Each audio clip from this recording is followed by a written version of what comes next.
guess I could close Twitter. Twitter's doing weird shit. My whole computer's acting weird. Good morning, everybody. Welcome to the show. We're still not totally live yet. Oh, man. I've got issues here. Hey, Debbie.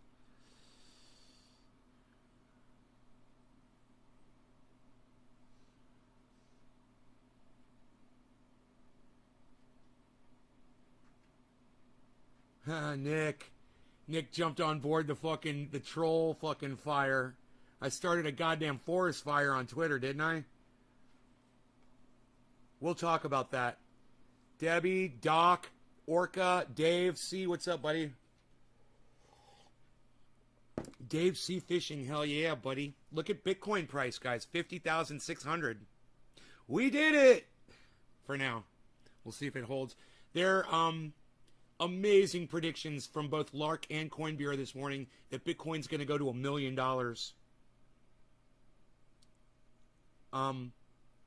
That would mean that I'll have millions and millions of dollars if it does that. And I hold on to that Bitcoin. If it does, you know?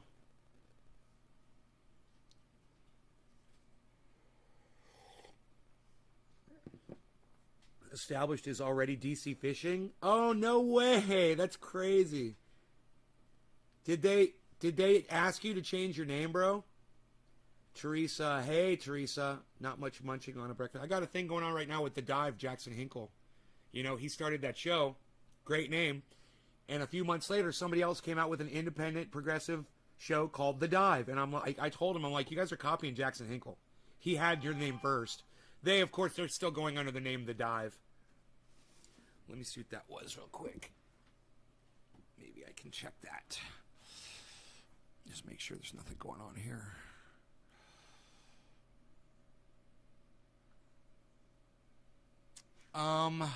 Sheriff in Napa County says construction near the office, and the office is open, but there's construction in the area. That's funny. They felt the need to text people that in Napa County. They don't even know about you. I just didn't want the same. I think got some hits from his searcher, 700 views on one video. Right on, buddy. And you're a good person for changing your name. You're doing the right thing, man. And I know it sucks. It hurts sometimes to do the right thing. Makes you a good person, bro. And I respect you for it, man. You know, if those people over there on Savage Joy's channel would change their name to From the Dive, I would have more respect for them too. You know, they weren't the ones that came up with that name, preaching independent, progressive fucking media under the same fucking name as Jackson Hinkle. Hey, J-Bone. Thank you once again for the $10 super chat, bro. You're amazing. Thank you, J-Bone. Slater Bint, how about you shared a link about how masks work, and I'm in Facebook jail. They said it was a burrito. They said it was spam. Fuck them. I've been waiting for you to go live since Bitcoin crossed 50K. Twitter has been fun this morning. You guys are missing out. Yeah, first come, first served. Dave C. Right. Hey, Billy, what's up? Fuck.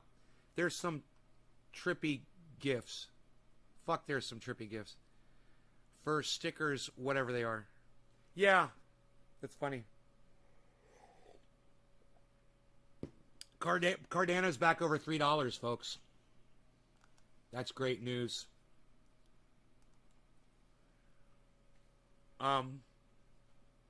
So Post Forum says 60,000 plays. Hey, I'd say 600,000, man. They're predicting Bitcoin to $1 million.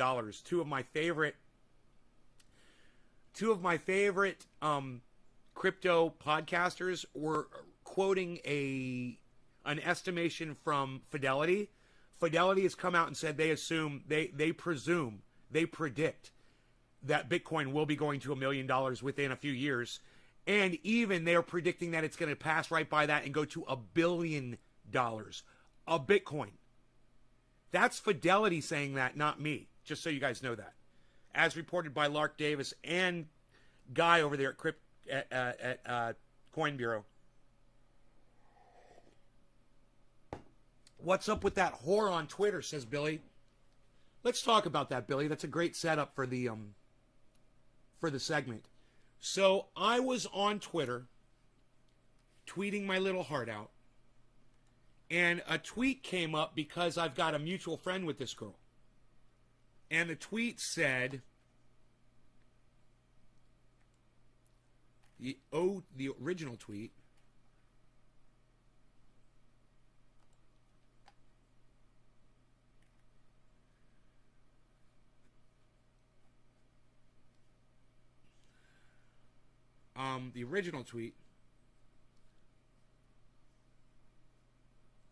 was not important. It was, I found out my ex is cheating on me all this time. Wow. So I was like, really, your ex is cheating on you? That's shitty. So I went through the messages, and everyone was like, oh yeah, that sucks, man. Fuck that guy and blah, blah, blah. And I was like, well, I'm just kind of curious to see what this girl is all about. So I just go over to her channel and I look at what her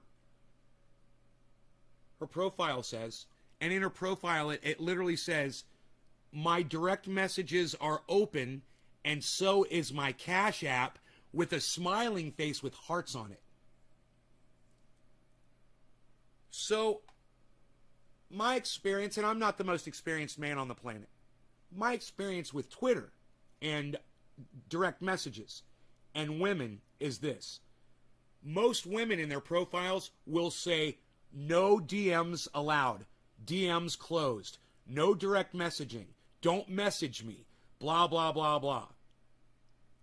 This one says, my DMs are open, and so is my Cash App. Now, it's okay that you have your Messenger open, and it's okay that you have Cash App, and that you're asking people for money to send it to your Cash App. I'm fine with that. The issue is this. She tried to turn me as a trick. My issue is this. When you include both of those statements in a single sentence, when you say, my DMs are open, and so is my Cash App, heart, that creates a narrative. One of those things by itself, a heart with a smiley face sitting by itself in your profile, doesn't mean anything. You saying you've got Cash App and giving your Cash App address in your profile by itself doesn't mean anything. You saying that your direct messages are open, sitting by itself in your profile, it doesn't mean anything. But when you take those three things and you put them together, you start a narrative. You tell a story. Okay, that's a story usually is composed of sentences, paragraphs, and you develop a narrative, right? Well, when you group these sentences together, you get a paragraph and it starts making sense. My DMs are open, and so is my Cash App, smiling face with 3 hearts. And my response was, seems pretty open to me. What she said was her boyfriend was going around telling all these girls that he was in an open relationship. And I'm like, you're offering money and direct messaging to anybody on the internet that pays you cash. You're offering to accept money, You're offering to accept money and accept direct messages with a little heart and a happy face. And if you are so blind as to not see the connection between those three things, you must be a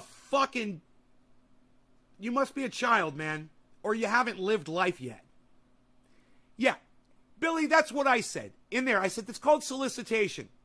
It's a thing, and whether it's a legal sticking point or not, in this case it's not, it goes toward the relationship. You're soliciting men on your social media account to give you cash, and you're wondering why your boyfriend is cheating on you? And I'm the bad guy. Now, all of you, none of you really support me on Twitter. Go to Twitter, check this shit out. I understand. It's cool. It's cool. But Doc Hollandaise did, and Nick Brown did. Yeah. And this totally random new guy that I've never met before that I was fuck out of me. He was like, well, you're literally asking people to send you money on your in Twitter. What do you expect the guy to think? He said, if my girlfriend was having private chats with guys and taking money from them, she wouldn't be my girlfriend anymore. I'm like, right, bro? And they're calling me a fucking shit lib. They're calling me a shit liberal. Like a Bernie bro and a sexist.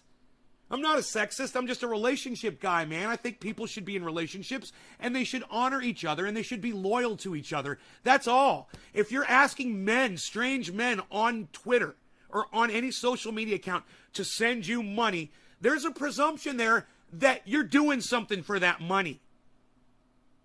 Showing some skin, talking dirty, squirting. Who knows what you're fucking doing? People don't just give you money for nothing.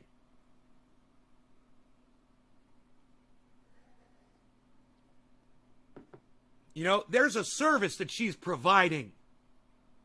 You don't just hit people up and say, send me money. Hey, everybody, just send me money. Just for no reason at all. Just send me your money. What are you, a cult leader? No, she's not. She's not the leader of a cult.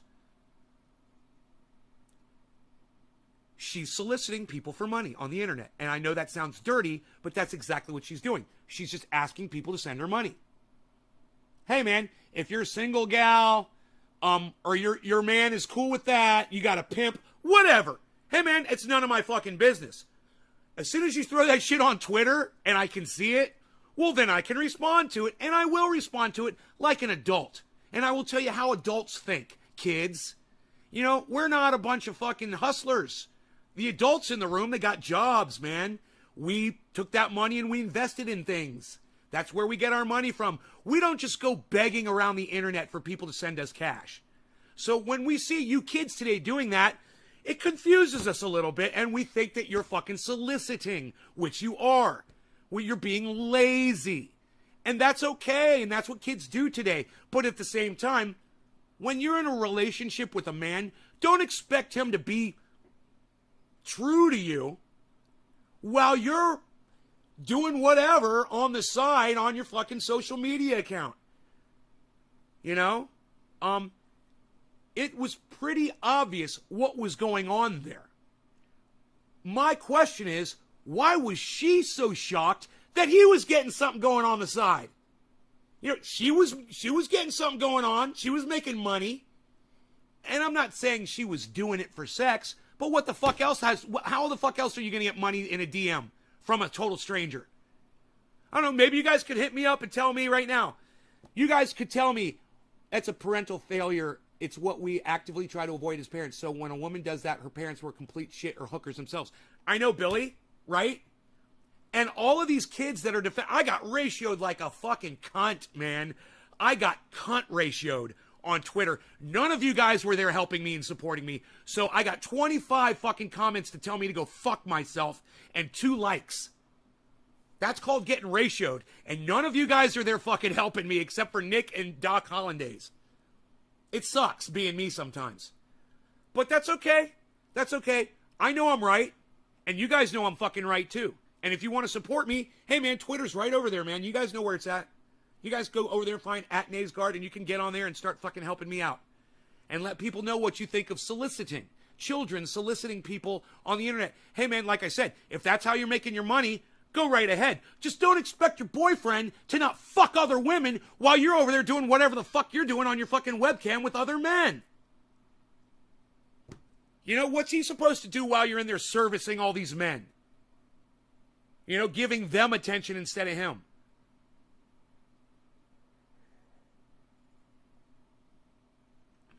You know, if she was fucking smart, Karen, she'd grab her fucking boyfriend and they'd get a fucking fans only, and they'd fuck together. You know, they'd make plenty of money doing that. But, you know, kids are too fucking stupid today to figure something like that out. You've got a boyfriend. He's perfectly good, man. Use that. You know, you don't need to fucking do it with other people to make money. People will pay you just to watch the two of you fucking each other. It's a lack of putting in the brain work. lazy thinking, man. People are just lazy today, man. They just let the waves of society wash over them, and it keeps fucking pushing them down and pushing them down and pushing them down deeper and deeper and deeper, and they're completely submerged in this ocean of what they think they're supposed to be doing. They think it's right. Hey, man, I thought I was supposed to be soliciting men on the internet. I didn't realize my boyfriend was going to get mad at me and cheat on me. Well, you're an idiot. Open your eyes. I was trying to fucking help you kids out. I was trying to show you the fucking error of your ways. Hey, man, and I can see right now that there's obviously a lot of young people that were watching the show. I just lost 8 of my fucking viewers while talking about this. I think it's pretty interesting. I think it's dead on. It happened. We're talking about something that just happened. I was involved. You guys don't want to talk about that, huh? Okay, we'll move on. Fine. The cucks that left don't want to fucking hear about it, I guess.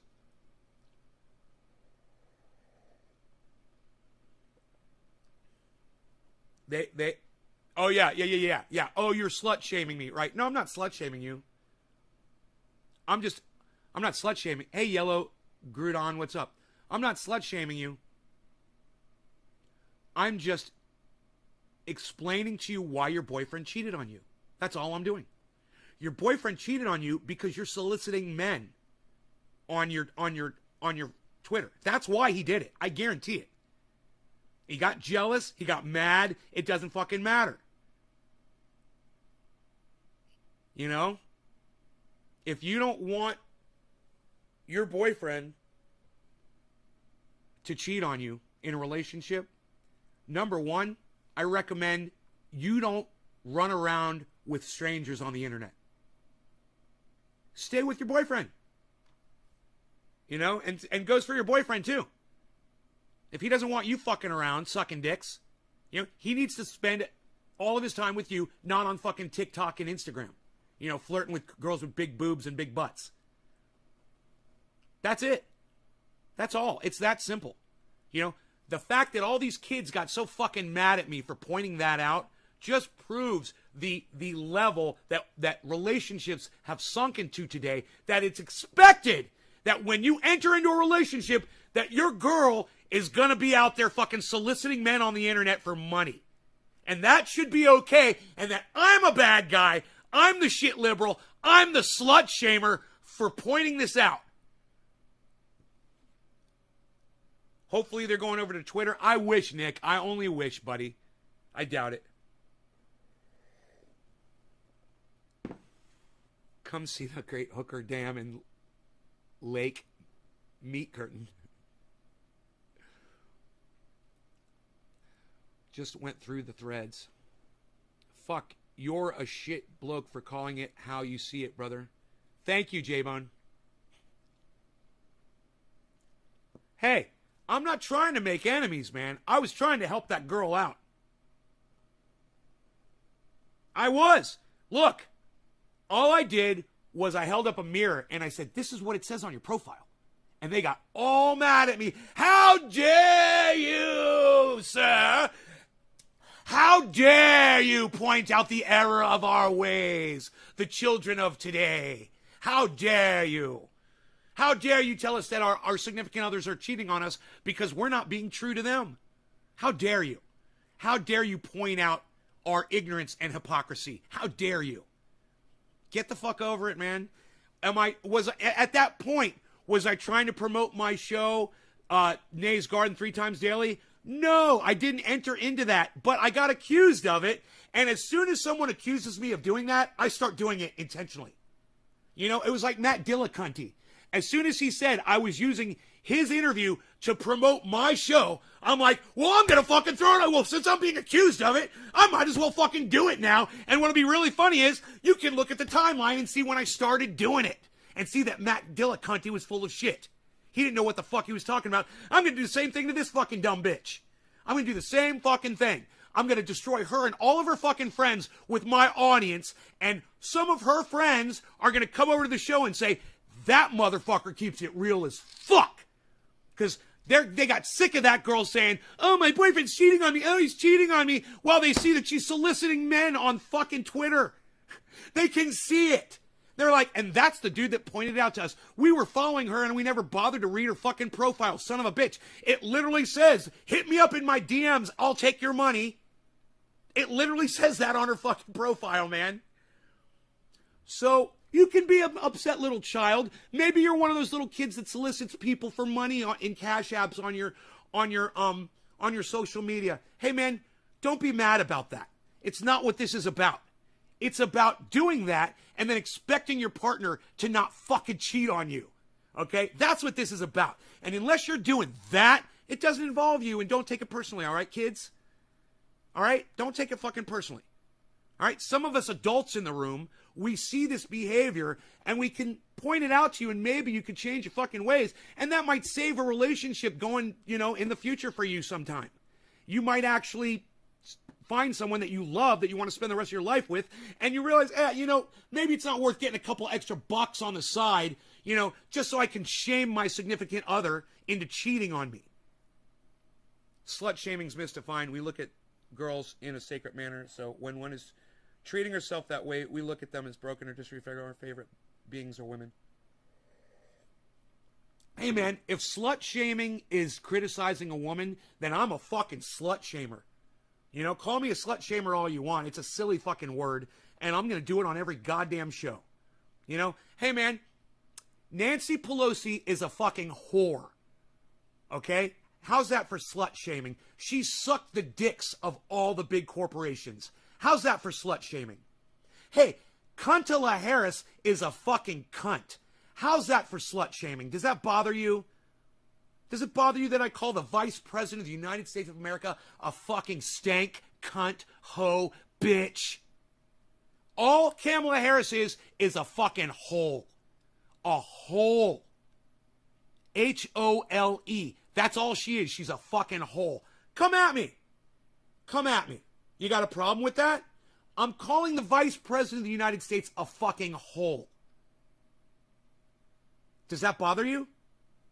I'm calling Kamala Harris a fucking cunt hole. Does that bother any of you guys? It shouldn't bother you at all. You guys should be laughing your asses off and going, no, dude, the girl's a fucking cunt. Fuck that stupid bitch, bro. You make total sense on this show. And fuck AOC, she's a cunt hole too. Says chill out. Yeah, AOC, Rashida Tlaib, Ro Khanna, they're all fucking cunt holes. All of them. Oh, Ro is a man? Well, he's a fucking cunt hole too. Oh, nay, I thought you were sexist. No, I just like using salty language when I call people out. That's all. It really hits harder. For me. And it makes people leave my show that shouldn't be here. You guys, if you can't handle it, you can move along. It's cool. It's just salty language. I mean, it's not me being a bully. It's not. I won't bully you. I'm not going to bully you. I will fucking bully the goddamn rich and famous, though. I'll go after the biggest names that you've ever heard of, like the President of the United States. I'll go after people like Joe Rogan, for spreading fucking disinformation on his goddamn show.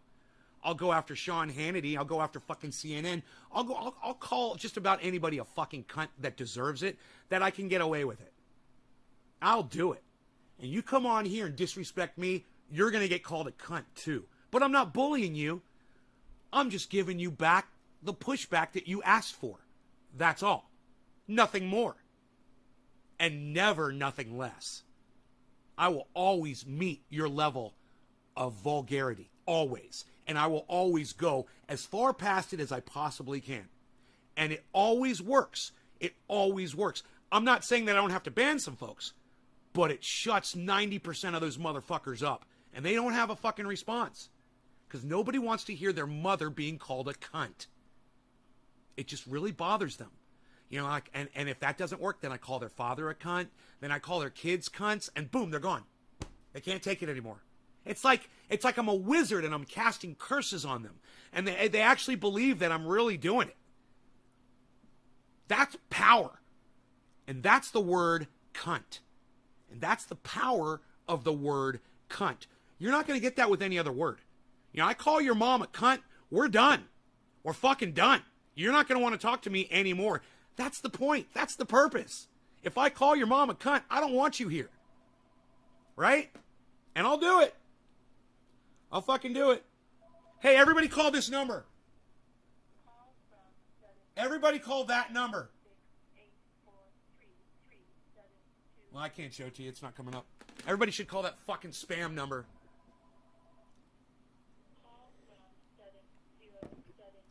Slut shaming is just another name for telling the fucking truth and pointing out the risks of relationship problems. Orca, it can be. And let me tell you something. It's a term that was invented to defend women, but it's been overused and abused to the point that it has lost its meaning. So you could call me a fucking slut shamer all day. I'm just going to pull out Nancy Pelosi, Kamala Harris, AOC. Who's that fucking dumb cunt that owned that business, the fucking billion-dollar business? Amy Coney Barrett, she's a fucking cunt. Amy Klobuchar is a fucking cunt. The squad, they're all cunts.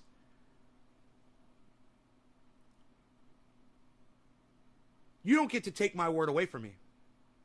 All you get to do is walk away, but I'll keep using the fucking word. You know, you don't have that power over me. I'll keep using the fucking word. As long as YouTube lets me use the word cunt, I'll keep calling YouTube a bunch of fucking cunts. Because they are.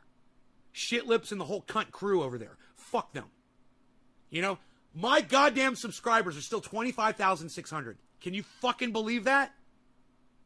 You know how many subscribers they deleted in the last 30 days? 60 fucking subscribers to keep me at 25,600. That should piss you all right the fuck off. Your favorite fucking podcaster getting silenced like that. But you know what? Y'all don't have to do anything for that. You don't have to worry about it because we all know how it is, and that's just how it is, and that's how it's going to be. Hey, Stan Nicholson, guess what? Your mom is a cunt. Stan Nicholson's mom is a cunt. Your mom is a cunt. Stan Nicholson's mom. Hey, Mrs. Nicholson, you were a cunt. I'm sure you're a dead cunt, but you're a fucking cunt. Fuck you. Fuck you, Mrs. Nicholson. Fuck you and keep sucking my dick. Deal with it, you fucking prick. Like I said, if you can't handle it, move the fuck on. Move on if you can't deal with it. Okay, you obviously wanted me to call your mom a cunt. So, hey, Stan, your mom's a fucking cunt. Hey, Mrs. Nicholson, you're a cunt, Mrs. Nicholson. Do you like that, bro? He obviously knew I was going to do that. So, the point is this. The man wanted to hear his mother called a cunt. Hilarious, huh? Wow.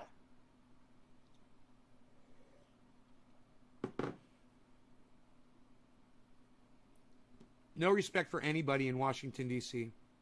I know, right? When we have somebody come in here and they say, I live in fucking Washington, I'm like, oh my God, you fucking live there? I never say that, but I always think that. I'm like, oh my God, you live in the worst fucking possible area you could ever live in. Fucking Washington, D.C. Where the lies are so thick, you can't even make it out to your fucking mailbox. You know? God, man. You gotta wade through all that bullshit. It's very nice of you to presume his mother raised him. Respect. Yeah, all right, Billy. Oh, God, these fucking old troll cunts that come in here and they think, dude, you really think I'm going to let you fucking talk to me like that, you stupid fucking cunt? Now, Stan Nicholson's mom is a cunt. Stan Nicholson's mom is a cunt. Stan Nicholson's mom is a cunt. Stan Nicholson's mom is a cunt. Hey, Stan Nicholson's mom, you fucking cunt bitch. I want to immortalize you on this show forever. Stan Nicholson's mom is a fucking cunt. And so was his grandparents. You glad you opened up your fat fucking cunt, Stan? How did that work out for you, bro? I'm just kind of wondering. How'd that work out for you?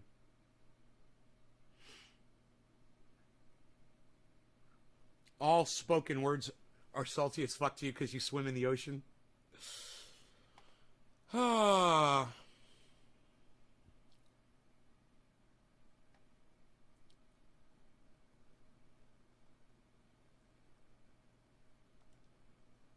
Dude, Sean, you are awesome. Trendy Orca. I'm retweeting and liking you guys. Deciding which dick to go with. Hold, please.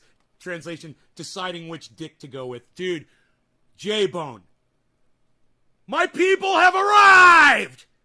Finally! I've waited my whole life for this day. Oh my God, I can't believe I'm reading your fucking tweets and they're amazing. We have come of age. Oh my God, look at this. You're being insane if you expect men to not tell people to engage in SW adjacent work that they deserve to be cheated on. Go to Pinterest if you think men shouldn't go out of their way to attack anything they see as a threat to their comfort. This is what you sound like? No, I'm just not going to get into a relationship with a girl that's fucking soliciting men on the internet.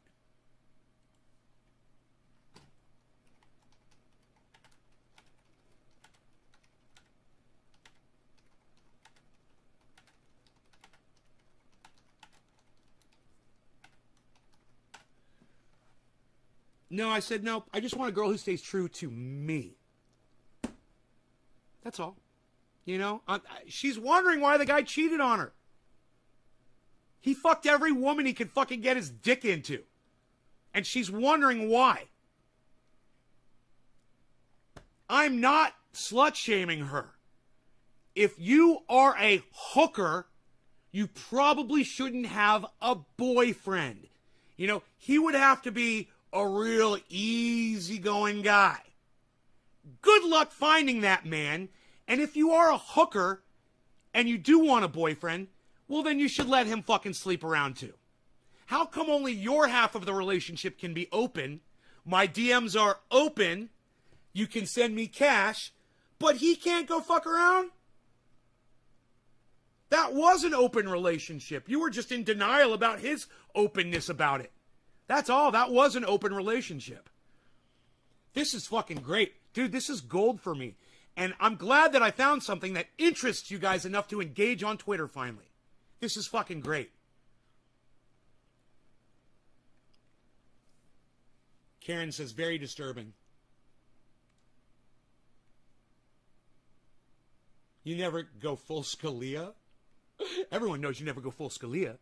That's fucking funny. Oh my God. I love that movie, bro. Suck to know that not only are my takes immaculate, but I'm pretty. See the what? Seethe, Western man. Whatever.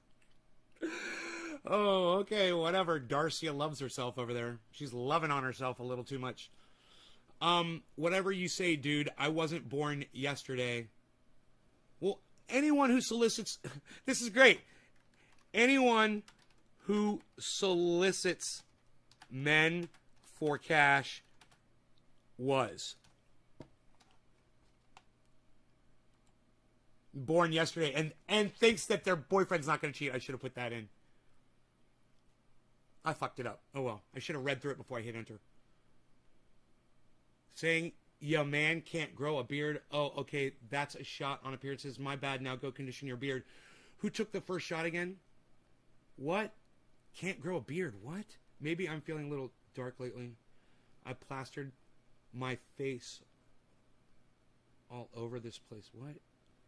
Has no power here. Your misogyny has no power here. It's to Rainmaker. I don't know whose Rainmaker is. Let's see who this is. Hey, where's Enoch at? Enoch! Enoch, look who's calling, bro.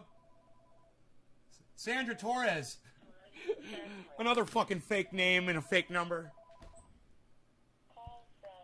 You gotta love those fucking calls.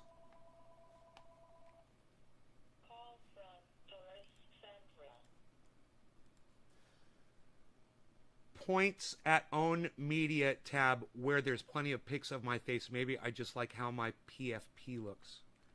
I've implied nothing about the OP, just correcting someone that lacks comprehension. Like, just pay attention, says Nick.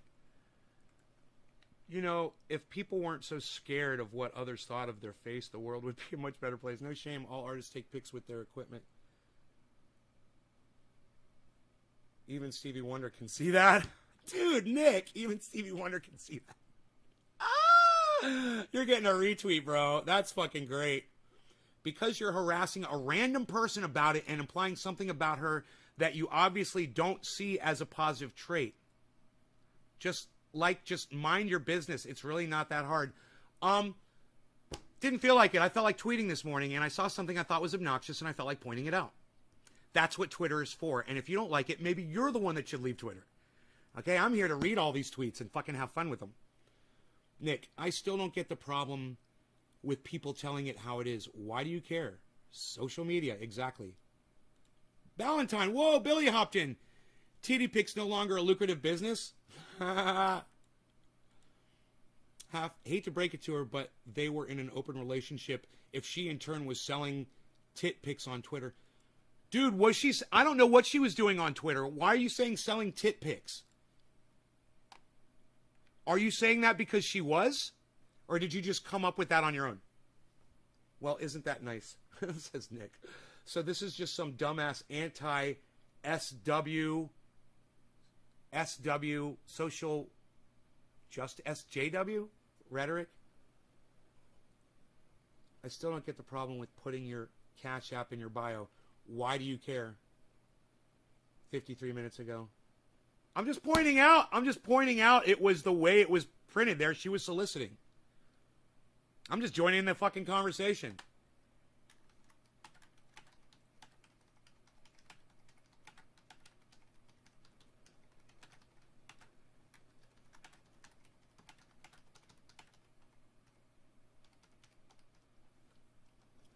Publicly. I was just joining the conversation. I was also pointing out the context of the solicitation. Pretty blatant. I spelled blatant without the L. Son of a bitch. But it has two A's. I've learned how to spell blatant. All right, so, hey, I was joining into a conversation that she decided to post publicly. I was also pointing out the context of the solicitation. Pretty blatant. It was pretty blatant solicitation on her phone. It's still there if you guys want to go see it. The trendy army is ready for battle.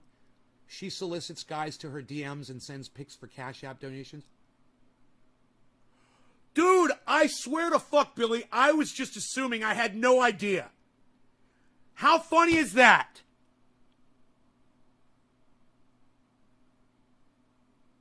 How fucking funny is that? I totally nailed her.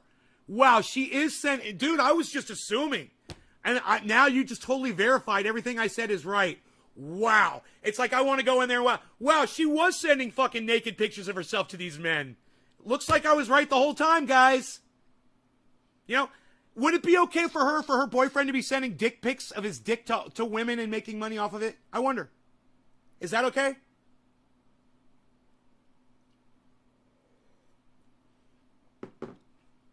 I'm not even gonna write that, man. I just feel good knowing it, Billy. I'm not even here to fucking defeat anybody or flame anybody. I'm just defending my position. You know? My position stands solid. Solid as a rock. And all the evidence is there for you guys to judge and decide if I'm some kind of a fucking, old man troll with nothing better to do with my time than go troll people like her on the internet. Or I actually saw something and I tried to point out the error of her ways and got attacked. And now that put me on the fucking defensive. And now I'm the douchebag. But I'm not really, am I? Now I'm just going to rip some fucking motherfuckers apart on Twitter. One tweet at a time. And I'll just take my time doing it, you know? It's like, who the fuck do these kids think they are? Who the fuck do they think they're talking to? You think you're talking to somebody who doesn't understand relationships, who's never been in one before, who doesn't understand infidelity, he has never been cheated on or has cheated on a partner, someone who's never experienced the ins and outs of relationships or been exposed to thousands of people's other relationships issues, or been through relationship counseling, been to therapy, multiple places. You know, I've got an entire array of information that I've gained over the years just from my own personal experiences that qualifies me. I could sit in a room, in a group with 20 people with relationship issues, and I could counsel them, and I could run that group every fucking day. And I'd be good, and people would benefit from that because I've had that much experience. But at the same time, these kids just think I'm some old lonely. They're all, oh, you don't have a girlfriend. You're old man all by yourself trying to get people to watch your show. And I'm like, yeah, okay, whatever. I'm feeling pretty confident about myself these days. I'm feeling great. It's kind of hard for them to take me down. So I just watch, I shake my head, and I wait for y'all to come around to Twitter and help me out and point the error of their ways out to them. So it's not just coming from one person. It's great. And like I said, I'm not trying to change any lives here. I was just reaching out to one person to show her the error of her ways. I don't give a fuck if she's fucking taking money from men and sucking dick, or her boyfriend's cheating on her, or she's cheating on him. I couldn't give a fuck. Doesn't involve me. I don't know her. I don't know any of these people at all. I'm completely detached from this situation, which makes it even that much sweeter to have all of this interaction that I never get on my own show. You know, when I put up a tweet on Twitter and you guys are like invisible. But dude, I interact with some fucking trolls and all of a sudden, boom, boom, boom, boom, boom, boom, boom, boom, boom. And I understand why fucking people troll now. Because sometimes it feels like it's the only way you're going to get fucking attention from people. And that sucks. We need to start listening to each other more and stop attacking each other on bullshit. And if that dumb bitch on Twitter would take 3 seconds to read what I said and realize that, hey man, he wasn't attacking me. He literally was pointing out that I'm soliciting men for money, and how can I expect my boyfriend to fucking be true when I'm showing my tits to other men, making money off of it? Where's that going to lead to? What about when somebody better comes along wanting to see my tits and give me money? How quick are you going to leave your fucking current boyfriend? You know?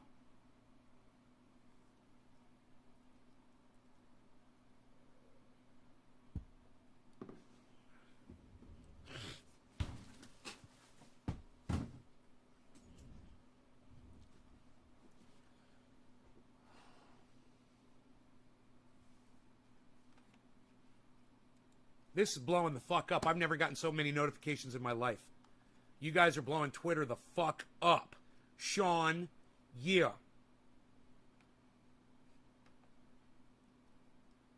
I think that part isn't nearly as relevant by itself.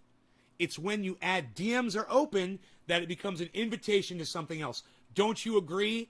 Doom Marcher, Existential Dead, Cryptid, following. Wow. Some random person on the internet got it and gave me fucking props. A random person named Doom Marcher, the Existential Dread Cryptid. Thank you. Doom Marcher, the Existential Dread Cryptid. Thank you. Thank you, thank you. Wow.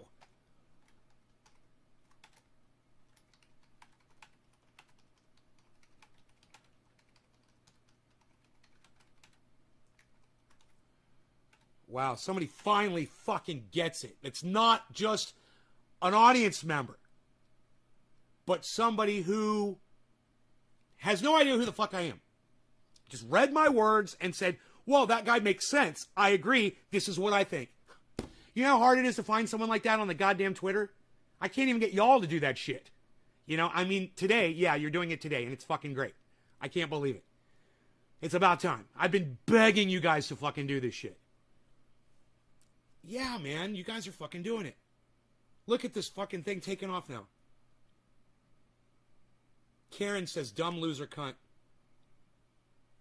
Okay, Karen, that's you're trying. Because that's still not consent for a relationship. That just means that you accept donations and your messages are open.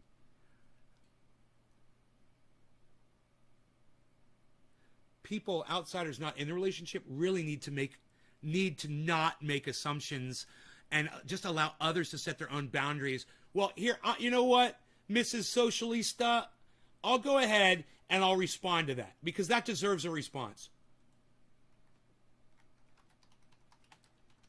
I would have stayed out of it, but she posted it on Twitter.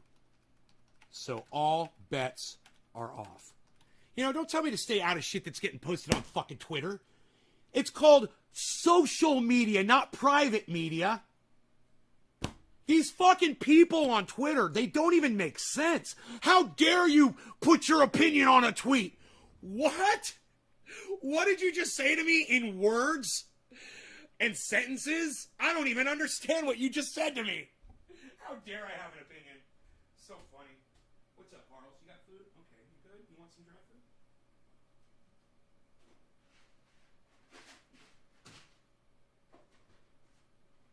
You want some dry food right here? Oh, you're not that hungry? Okay. There's a couple little packets of love. Enjoy. Okay, you want to go outside? Go outside. Door's open. No killing. No killing, cat. Make sure there's no birds out there in the kill zone. Good. Okay, all's clear. Did I feed the fish this morning? Dude, give me 1 second. I haven't fed my fish yet. Did I?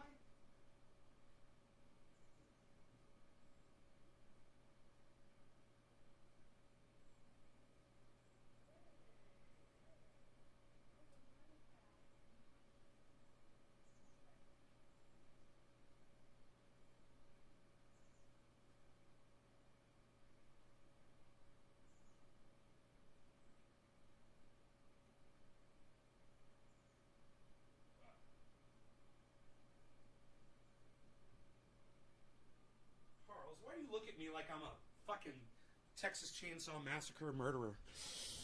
Carlos looks at me like, who are you? I'm the guy that just walked past you 3 seconds ago. That's who I am. What are you on? Fucking catnip? Jesus fucking Christ.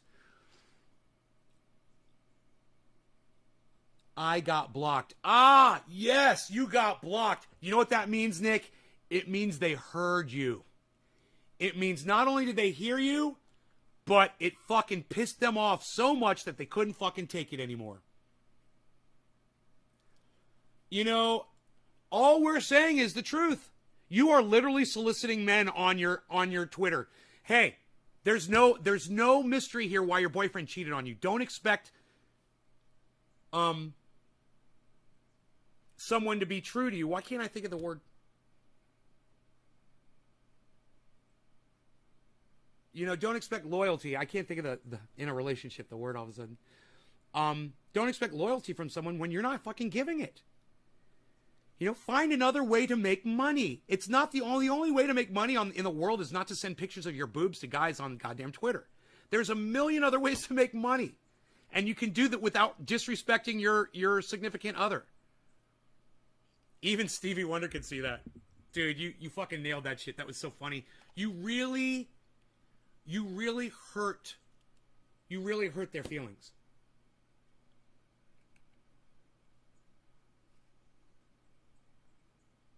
Somebody called me grandpa. That's funny. Yeah, you know, one of the most beautiful, amazing women I've ever known in my entire life was a grandma. So it's like a compliment.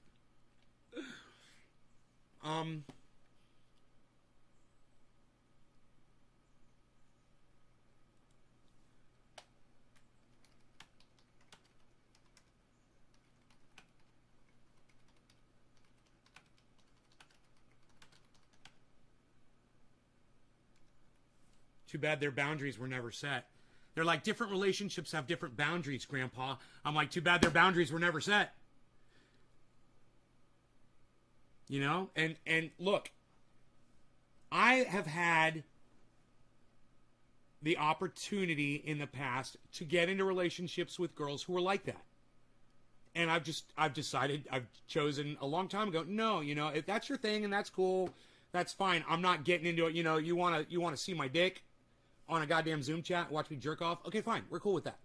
But I'm not going to be your fucking boyfriend. You know, you're doing this with a million other guys. I'm not interested in you. Right? I just want to get off. That's fine. And I don't have a problem with that at all.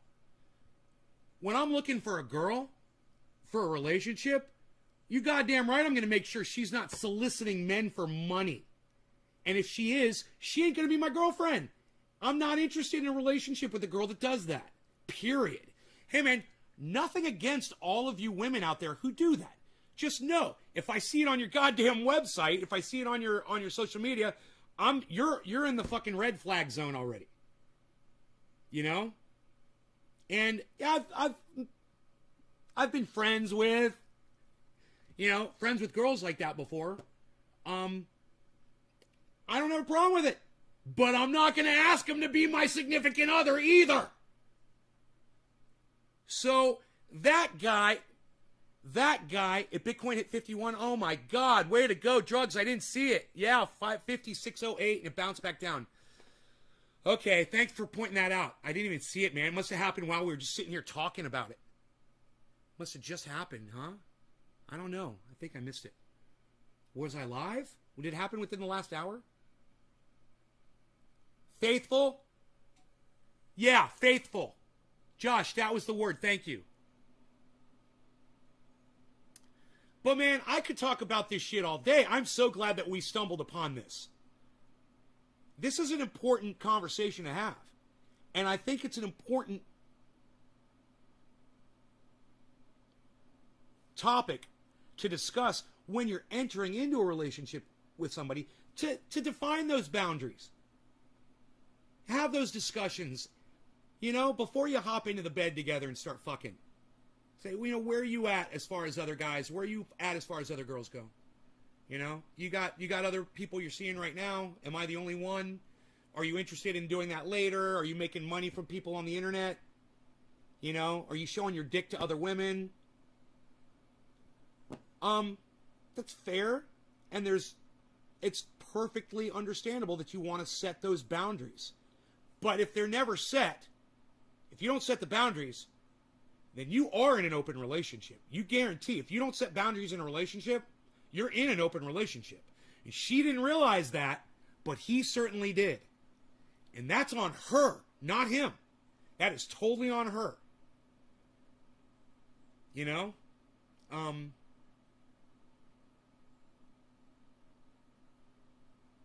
Because she's the one fucking complaining about it, and he obviously knew what was going on.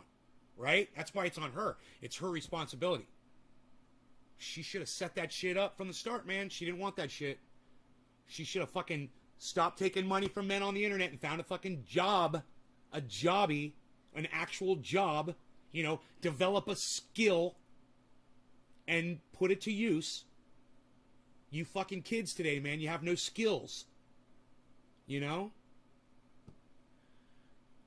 Learn a skill, man. Hashtag learn a skill. Get skilled. You know? This conversation goes so many fucking directions.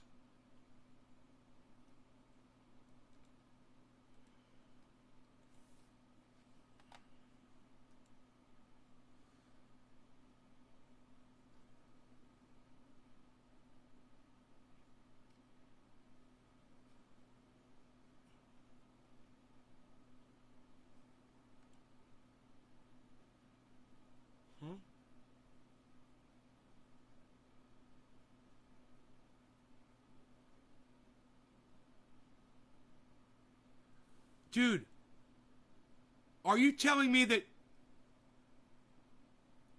Dude, did she change her fucking profile?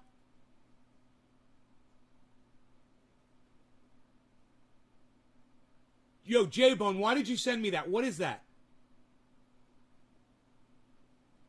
Hold on a second.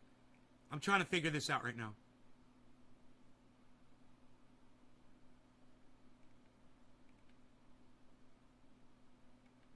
I'm so confused.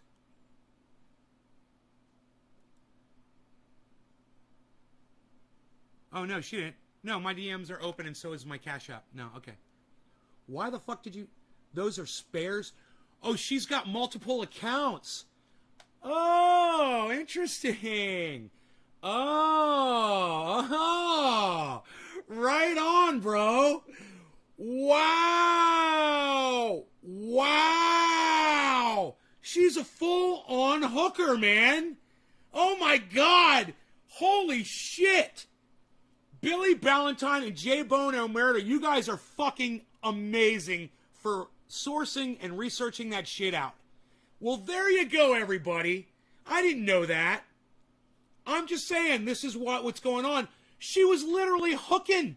She's a fucking hooker, man. Oh, my God. Oh, my God. Yeah, well, I would have never gotten into a relationship with her. You know, why the fuck would you get into a relationship with a hooker? Are you fucking kidding me?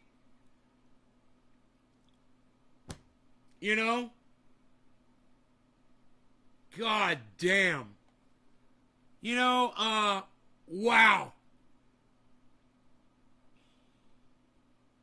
Hey, I got a new cut down for Billy Ballantyne. Hey, Billy, you ready? You ready for this one, Billy? Write it down. I bet your pussy smells like condoms.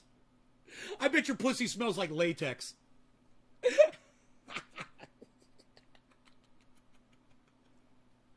Oh, my God. Relationship with a hooker, damn, that's what I come into. Austin Jessup, I can't believe it. You guys are the most amazing audience for doing that. She has multiple accounts, one of them set for private for her too wild content, and wants to know why her fucking ex-boyfriend was cheating on her. Hey man, I'll bet you he was one of those customers that was viewing that too wild content and was like, what the fuck, dude? I'm gonna go fuck your sister. God. Oh my God. Look. Hey man, all is fair, lay cunt. All is latex cunt. All is fair in love and war. That's humanity, guys. You know, it sucks when you're getting cheated on, right?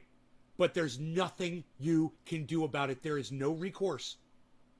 That's why they say it's all fair. So do your due diligence, people, when entering into a relationship, and make sure you're getting with somebody who is just as reputable as you. Someone who's just as trustworthy as you are. You know, I've made that mistake. You know, oh boy. I didn't do the research. I just dove in and I paid for it. You know, it was a nightmare. So don't make the same mistake I've made in the past. I'm so much better off right now being alone than when I was in that relationship a few relationships back. So much better off just being alone. I'd be better off if I just died alone of a heart attack in my house. Yeah, I'd just be better off. I totally would be. Than living in that misery, because that was fucking misery. So don't put yourself in misery. Learn from my mistakes. And just understand, man, if you're hooking, don't expect the greatest fucking boyfriend to come showing up Prince Charming at your fucking door. You know, you're probably going to get the kind of guy that's going to cheat on you if you're a hooker. And hey, kids today, those all you little kids out there that are on the internet that are new, yeah, when you're soliciting money from men and you're showing off parts of your body, you're a fucking hooker. Okay, that's all. You're a fucking hooker. It doesn't matter if the sex actually occurs or not. There's plenty of hookers out there who go out there and get paid from men and never have intercourse. So understand, you're a fucking hooker. That's what you are. You're selling your skin. And don't expect, Prince Charming, like I said, when you're doing that kind of stuff. That's all. Is that fair? I feel like getting high, man. Have we not smoked yet? We have not smoked yet. We've been an hour, guys. 59 minutes and 30 seconds, right? Now. Not even smoked cannabis yet today. I'm just saying. I think it's time. It's time for some cannabis use. Grandpa. I got called Grandpa. You call me Grandpa until you see my fucking dick. And then it's like, Daddy. You call me fucking Daddy then, bitch. Oh, love it. All right, so are we ready? Just look pretty and hope they can get a ride to the store. An e-hooker. Who said e-hooker? Who said e-hooker? J-Bone. Yeah, an e-hooker, bro. With the little e. I love it. Hyatt says, Smoke Gang. What's up, Smoke Gang Hyatt? Hey, man. Smoke Gang.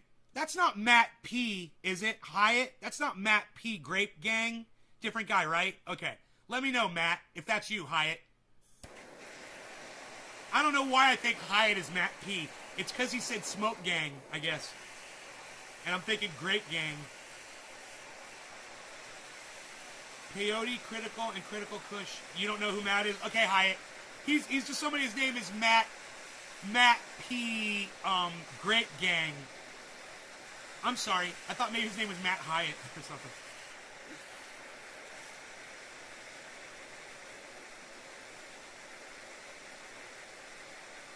All right, guys. No law regarding cannabis. Cannabis isn't tism for all. Cheers to all of you fantastic people.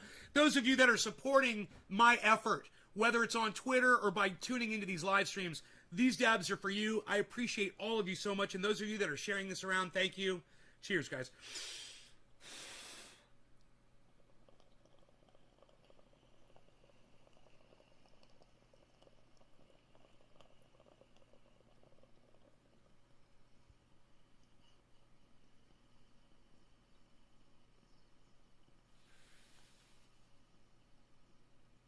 We did a dab before, didn't we?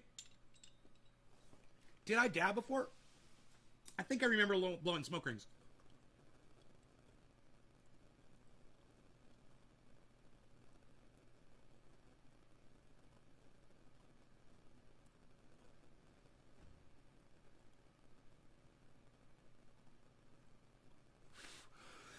Have we smoked yet? I don't remember. Isn't that funny?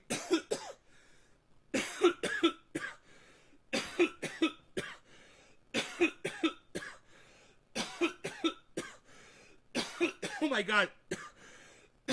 Oh my god. Oh my god. I didn't think that dab was that big. I think that's the first dab of the day.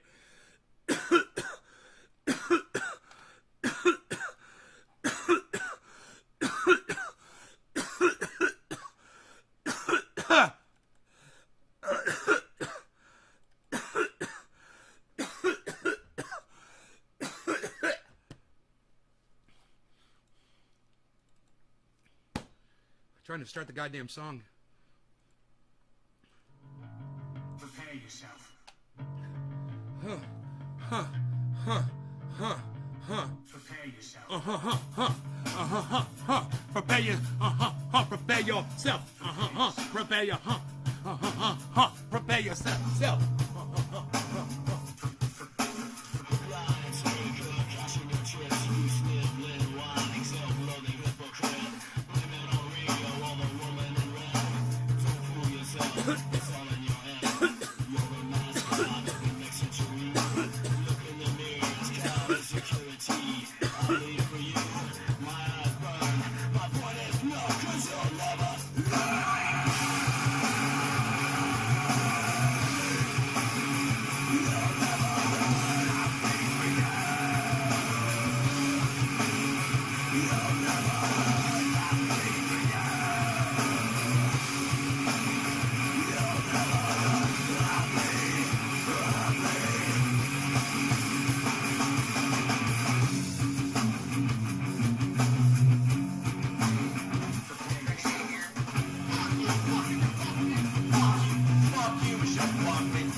That's fun to watch, isn't it? Oh, man. I love to watch that. That's a fun thing.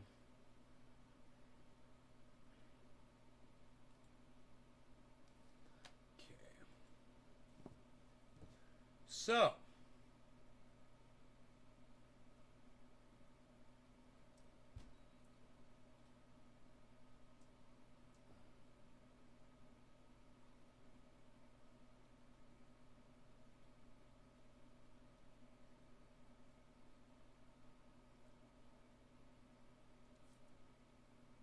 Did you record this band when you had a recording studio? I believe the Ox Project did something with us once. Yeah, man. I think we didn't record that. Now, my engineer, he recorded that, right? My engineer did. But he recorded that album at Transcon Studios. And Transcon is the big fucking studio in Orlando where all the big bands came out of. Back in the late 90s. You guys remember all the bands coming out of Orlando in the late 90s and the early 2000s? A lot of them were coming out of Transcon. So he worked there. He was an engineer. He recorded Seven Dust. He recorded that album all by himself. He did a bunch of work there. He worked with a shit ton of people. I should have him write up a list of all the artists. I wonder if he's ever written it down.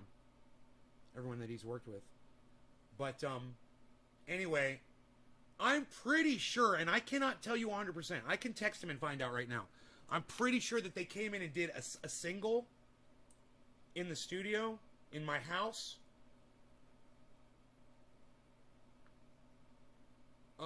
Where do I message him at? I message him here.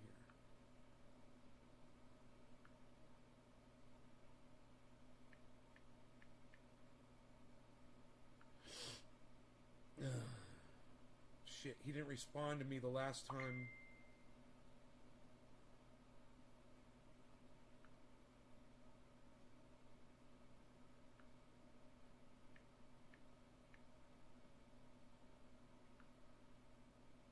Okay, hey.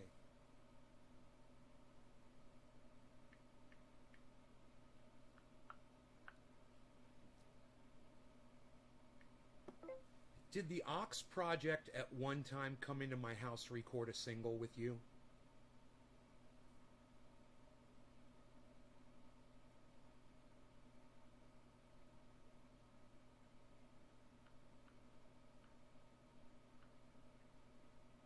Dude, we did so many fucking bands, I literally don't know. Because I know them, right? I know the Ox Project.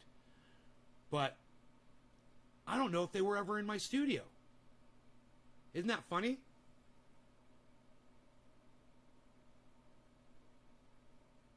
I know one band came in there to do a single once, but I can't remember if it was the Ox Project or it was another local band. I might be thinking of a band called fuck, dude. There were so many. I'm a metalhead. Are you a Decide fan by chance? I know they recorded a lot in Florida. I'm not sure if they're from there. Never heard of them. Didn't Drowning Pool come out of Orlando? I don't know, Nick. I do not know. You'd have to Google that shit.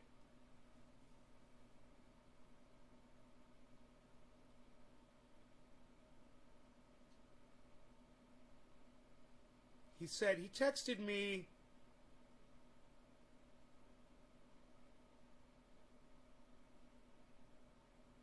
The last time he texted me was in May.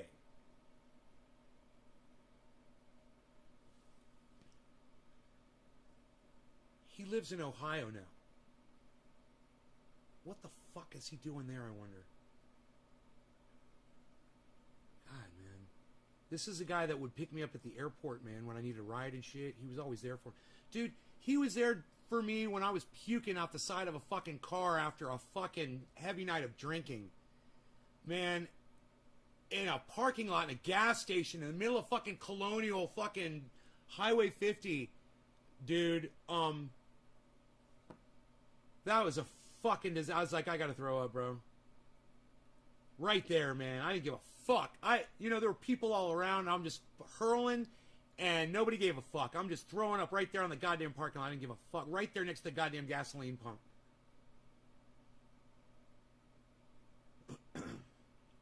That's all I can remember. Basically from that night. You can't imagine me as a drinker. I was not a drinker. I wasn't a drinker. That's why I was fucking throwing up, man. I didn't know how to fucking do it. I wasn't a professional. He was. He was a professional drinker. And I tried to fucking, I even tried to just fucking 10th hang with that motherfucker. He's a salty bitch, man. And he could drink some fucking alcohol. Oh, man, he used to get so trashed. Do you know what he did one night? At an Ox Project show. I told you guys the story. Who knows what Jeff did one night all drunk at an Ox Project show? Who knows what my engineer did? Who knows what my engineer did at an Ox Project show? Your ears feel better now?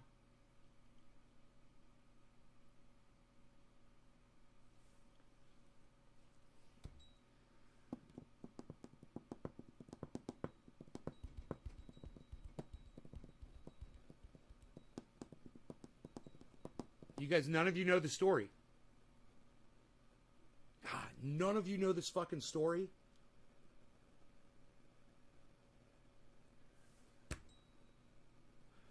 All right. The Ox Project was playing at a bar, and I believe the bar was Janie Lane's. I'm not sure. But wherever it was, I believe the stage was poured concrete slab. I believe. And you can see where this is fucking going, right? Jeff was in the front row banging his head to Ox Project. And there was a mosh pit going on behind him. And somebody bumped into him while he was going like that.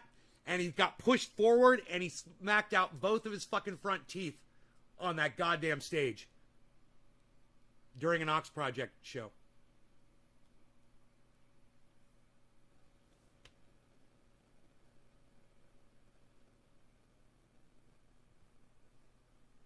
That's how metal fucking Jeff is, man.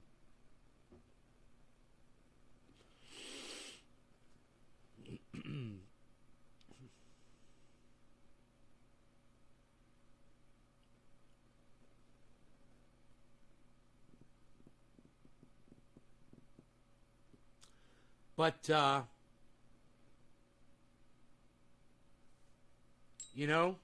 what happens in the pit stays in the pit.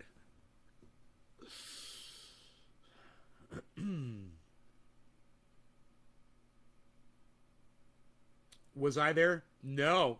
In fact, this was before I met Jeff. This was before I'd even heard the Ox Project. That happened.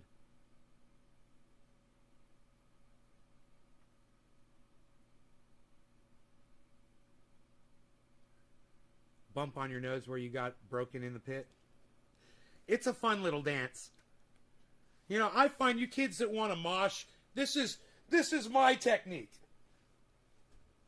This is how you mosh. That's it. You should be okay. Somebody tries to hit you in the face, you're going to protect yourself. Somebody is charging at you, like with their head down, and you're doing this. Oops! Down they go. Small of the neck right there, just right where the neck and the shoulder blades. It's like a triangle right there, just right in the middle. Boom! Down they go. Down goes Frazier. Down goes Frazier. You know what that'll do? It'll rock their whole spine. They'll black out. Boom. It'll reverberate right into their brain. That is the most protective. Shoulders up and fucking elbows down, protecting your face. If you got to get in the pit, that's how we mosh. That's how we mosh. You know, stay the fuck away from me or you're going to catch a fucking elbow. You know? I used to be able to go into mosh pits, man, and not get touched. Like a wizard. I'd go into a D-Root mosh pit, and everybody fucking knew me, and I could stand right in the middle of it. Nobody would fuck with me. It was awesome. I'd be all around that shit going, dude, I'm watching people getting just smacked up and hitting themselves and fucking banging into each other, and there'd be dudes who like had a goddamn pact about fucking always making contact, you know, severely in the pit. And you just see these people, bam, colliding right in front of you, and they would never touch me. I wouldn't even catch a finger. You know, sometimes a hand on my shoulder, someone went past me. You know, that's it. There's a lot of love in that pit. Dance Squad. Chuckles could tell you about that. You guys want to see a fucking mosh pit? I've got video from D-Root shows in Orlando. You guys wouldn't fucking believe the mosh pit. The entire floor looks like a hurricane, like an F5 tornado. It's like complete chaos. The entire floor. Unbelievable. How long has it been since I was in a pit? Dude, I haven't been in many pits. The only dude, I went to see Slayer with Jeff, and Jeff's like, we're going up on the balcony, bro, don't worry. I'm like, right on. We go up on the balcony, bro, and watch the Slayer pit. Oh my God, dude, the size of these people, giants in there, you know, all wearing Slayer shirts and just beating the fuck out of each other. You ever seen a Slayer pit? Holy shit. Dude, I can't remember if it was House of Blues. Let me think. It was either House of Blues or Hard Rock. And I'm going to say it was the House of Blues. And, dude, my hand's shaking. My hand's shaking. Like it used to when I was a little kid. Like hyperactivity shaking. Wow, I haven't seen that in a long time. It's doing it again. You guys probably can't even see it on video.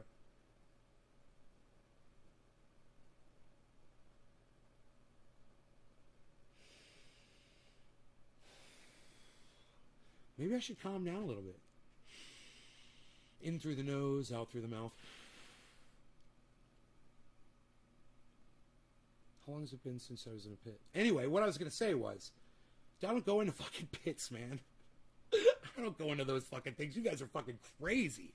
I'm just showing you how to defend yourself when you go into a fucking pit. I've learned from the best, okay? I've seen the greatest moshers of all time. And there's all different kinds of styles. You see all kinds of shit. You know? But I'm telling you that if you want to survive in the pit, that's the move, bro. This is the move. I'm telling you, that's it. If you're not doing that, you're going down. You're gonna get hurt. I didn't go to a pit and do that shit. Are you kidding me? What do you think? I'm fucking crazy? Dude, I'm not a big dude. I've seen guys half my size in pits just destroy motherfuckers in there.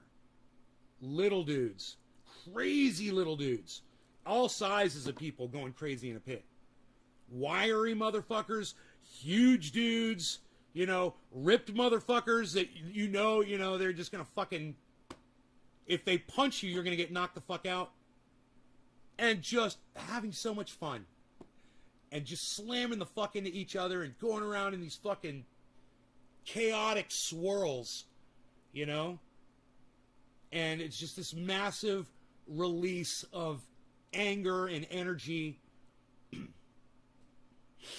And you don't have to be in the pit to feel that release, to feel that energy and to be a part of it, you know?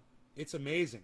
If you have not been to a Slayer show and you can get up, you know, you stand in the very back or get up on a balcony. We had balconies, you know?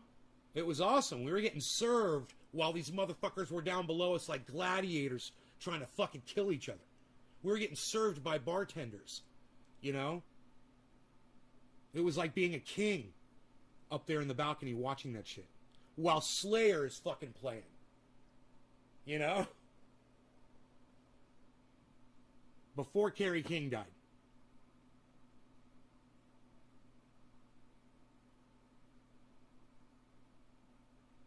And I remember Jeff telling me, bro, we're going to Slayer. I'm like, really? He's like, bro, you have to go to a Slayer show.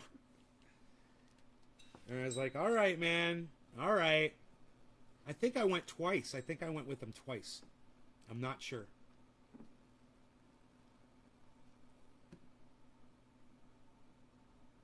Slayer's in town. What? Yeah, they help you up. Yeah, that's the thing about a mosh pit. Dude, you can be in almost any pit. I see it all the time. You can be in almost any pit. Almost everybody will pick you up if you fall down. They won't trample you. You know? They'll pick you up. I've seen guys pick people up and get them to the side many times. You know? And people helping and shit. They're not there to fucking kill you, man.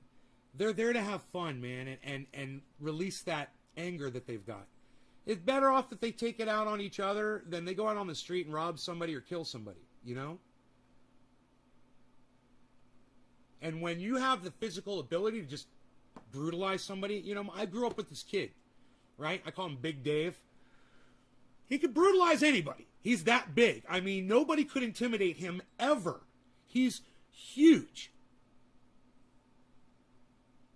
You know, you realize he has the potential, and he knows he has the potential to brutalize anybody he wants. And when he gets frustrated and he wants to Hulk smash something, better off that Big Dave goes into a mosh pit to do that. If he was that kind of a person, which he's not. He's a peaceful guy. But if he were that kind of a person, to go do it in a mosh pit with other people that are expecting it and okay with it. You know? And, then they're going to go blindside somebody who's not expecting it and ruin their fucking life. You know? It's nice if, you know, when people need that sort of thing, ask Rob Mulligan. He'll tell you all about it. He works out like a motherfucker now. He used to get on stage and scream. And practice with his band was even part of the process. But, you know, going to their practice was almost like going to a show.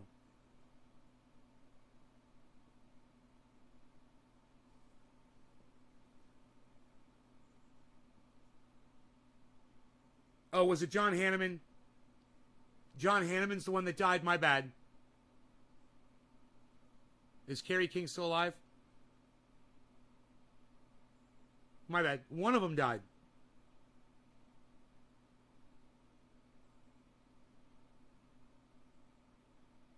Karen never knew what a mosh pit was.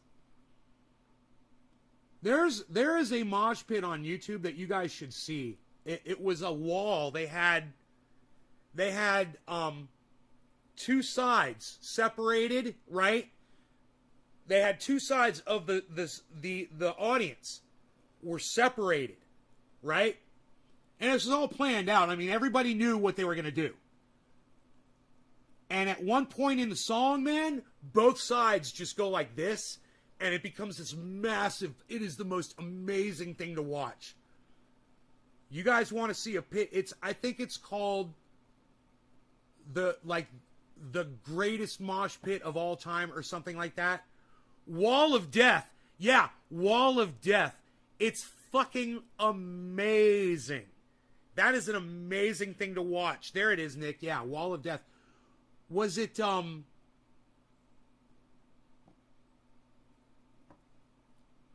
who's the band?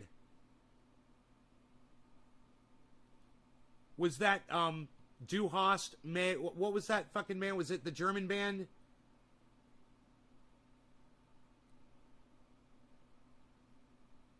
I can't remember which band it was.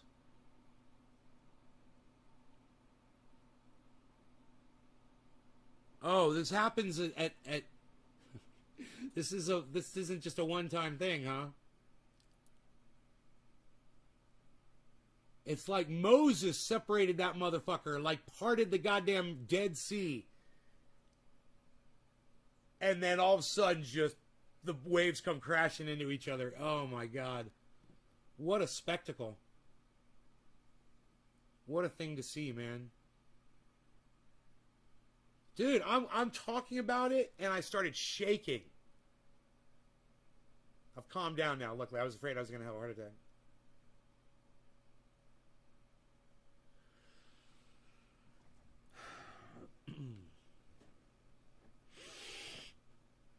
I don't even want to check my blood pressure. I'm looking around for my blood pressure checker. Oh, there it is right there. I see it. I've spied it. Exodus. And why not trendy, Nick?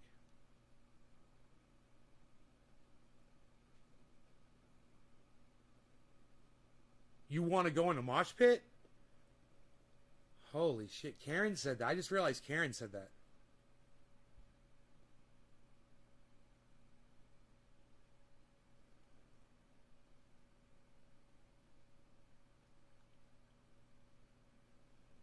It is a whole other level of dance expression, Karen.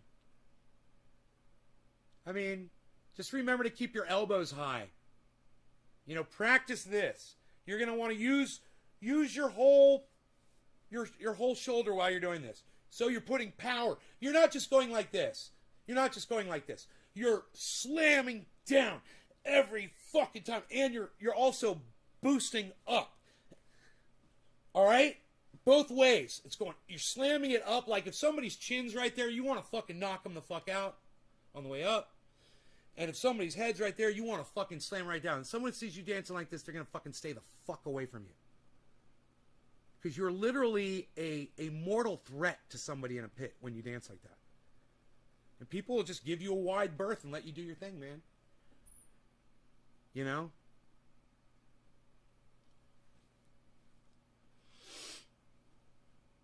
There's only one technique in the pit that works better. Dancing ballerina style, butt naked, in the middle of the pit. Nobody's going to touch you. You can do ballet with your cock and balls hanging out. They're not going to come near you. They'll just leave you be. If your ass cheeks are hanging out, there will be a whole bubble around you. Like a magic force field. Pretty rad pics of me in pits. I'll try to find them, post them on Discord. Really? You got photographs of you in the pit? I got pictures of me I got video of me moshing on stage with Rob. But on stage. Meanwhile, there's a whole fucking pit in front of us on the floor.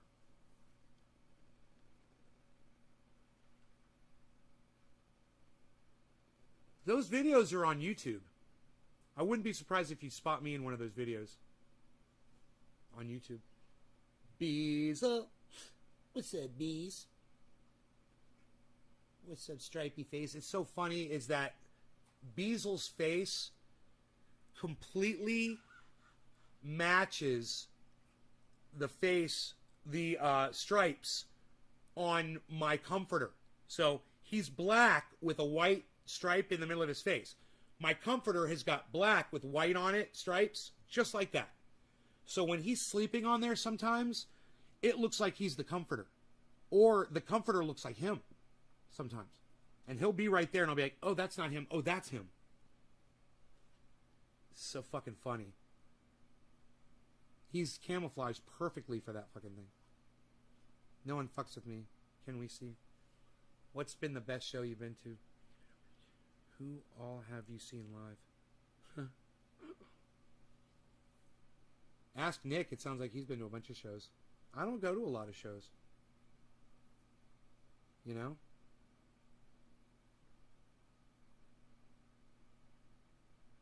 I think one of my favorite shows was I went to see Steve Miller in Orlando, and I took my girlfriend at the time, and she was like 5'10", slim, long, straight, beautiful, like Swedish blonde hair, and she used to wear tube tops and tight fucking jeans, and she filled them out and had hips, the whole thing, man. She was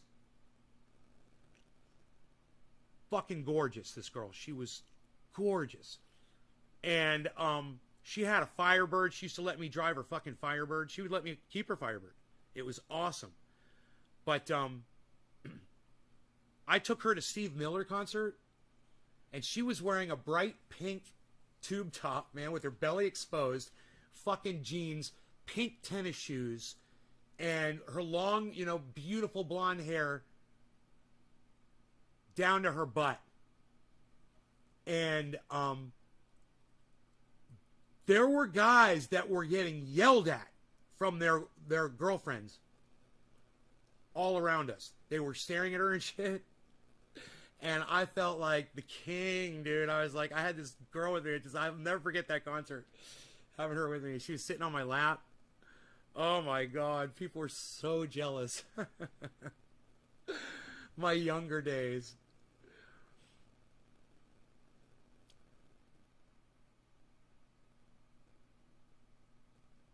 Concerts are awesome.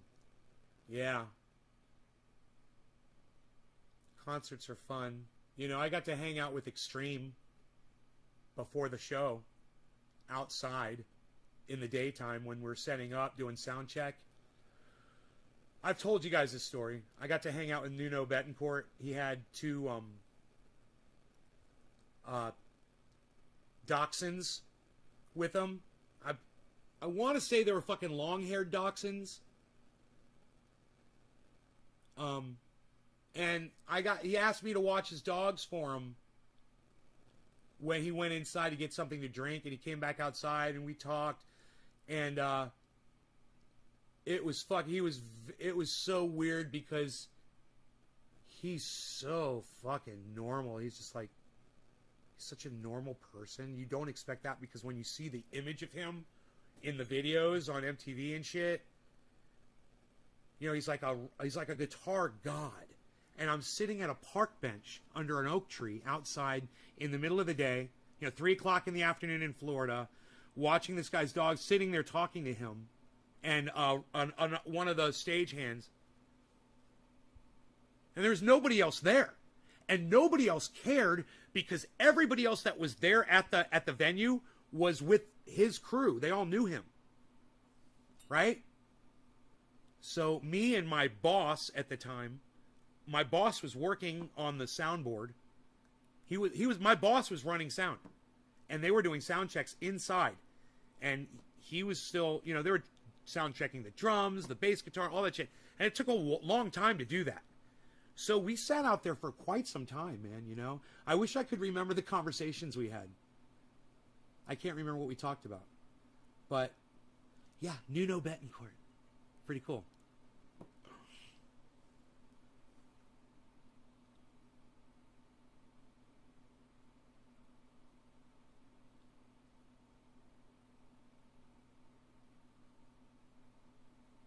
I'm trying to remember. I ran Spotlight on them.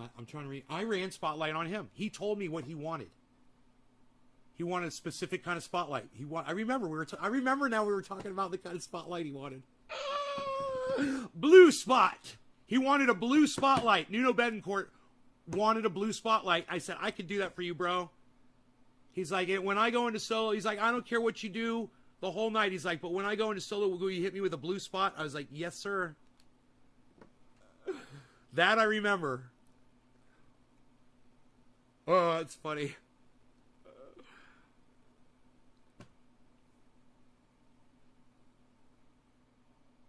And I remember being up there running Spotlight. You're awesome to talk, Nay. Thanks. I had some cool jobs when I was a kid, man. I had some cool jobs. I met Shaquille O'Neal, Penny Hardaway, the cast of the Flintstones, the movie.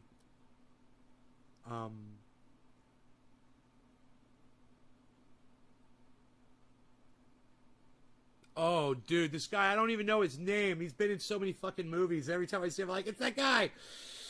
He was in the movie it may have been called Creep Show or Fright Night. He was in the movie Fright Night, and he was the vampire from Fright Night. Okay, hold on. I'm going to finally find out who this motherfucker was. Because I don't know the actor's name. I walked him around the whole goddamn park. I was his escort.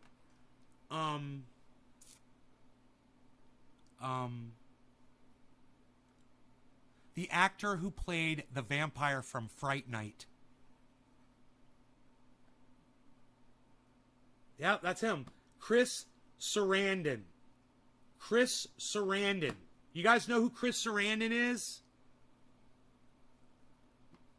Look. Why did I click on him and nothing came up? This is fucked up.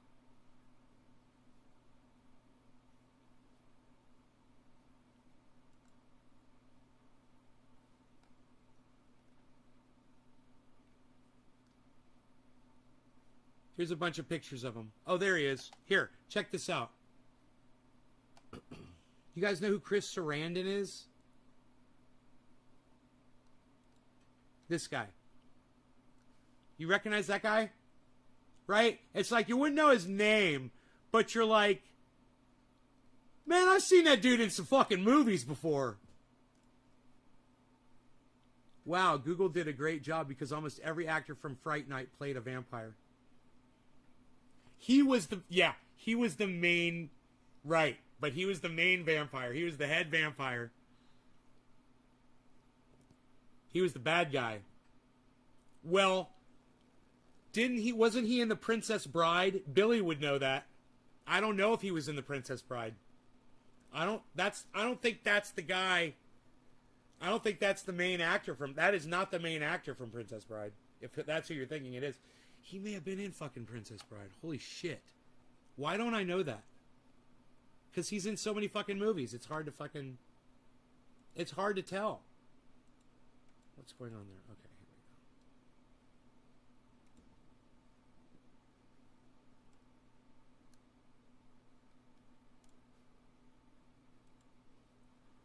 we go. He was in Princess Bride. He was the evil prince. Right. He was the evil prince in Princess Bride. Right. Yeah, I wonder how many movies he's been in, man. Jack Skellington, Mark Ruffalo, The Resurrected, Jesus, The Sentinel, Wedding, Cameo, Leon Shermer, The Princess Bride, IMDb, Family, Cuba, Guiding Light, Brad Dourif, Child Play, Star Trek, Husband, Autograph, Safe, Law and Order, Susan Sarandon related. Wow. All kinds of shit, huh? He's been in all kinds of movies. Well, anyway, I just escorted him around the park when he got there. And he wasn't there for very long. But my job was just to make sure that he was happy and that nobody fucked with him. And I just walked with him. And he was very nice, too. He's a very nice guy. You know, it just... really cool. He was like really thankful that he had me standing there with him too. He made me know that. He was like asking me questions and stuff, you know, and making me feel included. You know, that's cool. So that was cool. I'm trying to think. There were a few other people that, you know, that were nice like that probably stood out. You know, this is really funny. These would be guys that you wouldn't know, but some of the people that I remember the most were these three Germans, a woman and these two men, and only one of them spoke English. They were the designers of the haunted houses, the big ones. We had smaller ones too, but they did these 3 big ones, and they did all the gags inside, and they trained all of us how to operate them and shit. And they were they were so handy and crafty with what they did, you know, and they were directing our special events department, which is who I worked for, carpenters, right? We had 2 main carpenters and a contractor, right? So the contractor, he could do anything. And then the 2 carpenters could build anything there out of wood. Well, the contractor, he was able to weld and do things that required licensing and things like that. Safety, licensed safety. He was certified to create things where people's safety was involved. And the other 2 carpenters, they could do any of the stick work and the filling and all that shit and the facades. So these people is amazing. They instructed these 3 guys how to instruct the rest of the special events department, which was me and the rest of the staff, and then we had other people that were brought in extra to construct all of this stuff basically from fucking scratch. Now, they did ship in a few things. They had like the doweled out books. They already had that shit, and they shipped that stuff in. But and we assembled it. But it was amazing how they told them, this is what you need to do, build this, build that. You're going to need a circular saw here. You're going to need a jigsaw to do this, and blah, blah, blah, blah, blah. And you know, it was like watching a well-oiled machine, man. And with these 3 Germans leading everybody, it was so organized. And the fucking goddamn, dude, the haunted houses were built way ahead of schedule, and we were going through them, man. I remember we were going through them way ahead of schedule and just walking through them and having fun, and we were playing inside. We were fucking with each other. We'd scare each other inside there. We'd be like, somebody would call somebody and be like, hey man, can you help me come do this shit? And then somebody would drop down from one of the rafters and fuck with you. You know, not the rafter, but from the top of the stick work. Would drop down and fuck with you. Dude, we would set up booby traps. We had so much time because it was so efficient and it was so well built. Dude, there was this one thing they built. It was so fucked up, man. It was a glass coffin. It had like a 2-inch thick piece of plexiglass, and it looked like it wasn't even there, right? And you could walk on it, and that's what you did. And there was an actor that was inside that motherfucker the whole time, man, through those things, and you would walk, and he'd start scratching on the fucking glass and shit underneath your feet. Dude, it was crazy. There were such cool gags in that, in all the haunted houses. The one I worked in, my gag was the drawer gag. I've told you guys about that. It's really cool, man. I was behind a 2-way mirror. It's a long story. I don't want to tell the whole story. But for those of you who forgot, I was behind a 2-way mirror. There was a chest of drawers, and I had control over these 3 drawers, and I had leather gloves on, big fucking badass leather gloves, like for welder gloves. And I would slam the drawers. You know, people would come through, and I could see as people walk in, I would open the drawer, I'd move the drawer, and then eventually I start putting my hand in the drawer, and I would move my hand, and someone would come over and be like, dude, that's a person. And they would grab my hand, and I would grab them and pull their fucking hand by the wrist into the drawer and start closing the drawer on their forearm, and they'd start screaming like little bitches, and all the people that were with them would be laughing at them and would run out of the room and shit. It's fucking hilarious. Yeah, so that was my thing. I was the drawer guy. It was great. It was unbelievably fun. I did that for weeks, you know? 2 years in a row. So, yeah, Halloween Horror Nights at Universal Studios. It's nothing like the commercials. Dude, it's way bloodier and scarier and creepier than they put on the commercials. It's funny. They show people like Dracula in this big costume or Frankenstein walking down the street, and people like, You know, oh, and fireworks and parades. Dude, it's all about the haunted houses. That's it. Everyone goes to Universal Studios on Halloween Horror Nights for the haunted houses, period. Those lines are so fucking long, man. That's part of the fun are the lines of people. Seriously. It's part of the fun when you're working there. The lines are so goddamn long. People are just dying to get into those haunted houses. And they never show really anything from inside the haunted houses on TV in the commercials, ever. It's scary, man. They do a good job. And there's a place, there's haunted houses in Orlando, downtown Orlando, that put that to shame. I mean, there's like set up haunted houses. They open up, they're seasonal, but they're ready to go. And their actors are beyond crazy. And they will scare the fucking living. We've got in Orlando, there is a haunted forest. And you walk through the goddamn woods for this one, man. It was fucking scary as fuck. They had some real good ones, man. My friend actually moved in to one of those haunted houses. It was this giant, big old house. And seasonally, they used it, you know, they would march people through there, and he bought the fucker, man. He rented it and lived in there. Fucking crazy times. I'm sure that house has been demolished. Or some that will pay money if you make it all the way through. You get a prize. It's crazy. I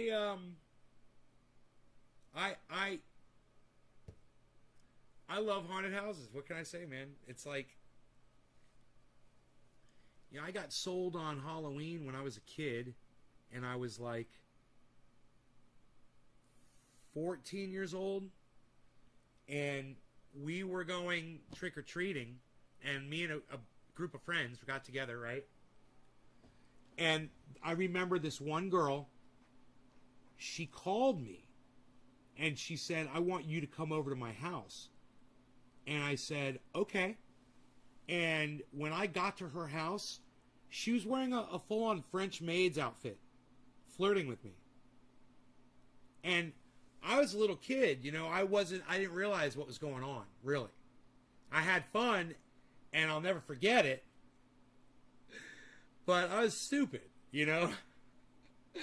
And ever since, though, I realized girls get pretty sexy on Halloween. It's a lot of fun. You know, so I kind of got fixated on Elvira as a kid.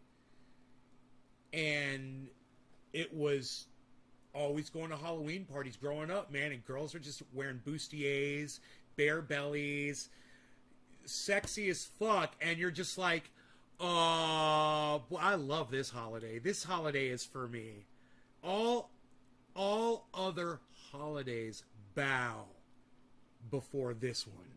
This is the number one holiday. So Halloween became like my thing, man. You know, I got sold on the whole sexy girl thing. And I started hosting Halloween parties at my house.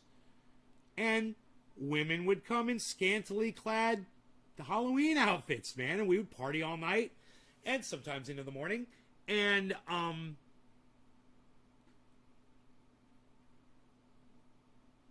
it was a lot of fun.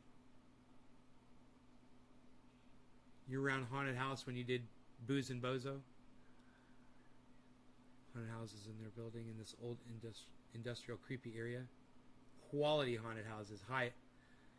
New use for triage oil. I've been putting it under one baggy eye for 2 weeks now. The puffiness has gone way down on the eye I've been experimenting on. Really? Huh, I wonder if I should use that. I got some bags under my eyes as we speak, bro. Hey, Gautam YT. What's up, Gautam?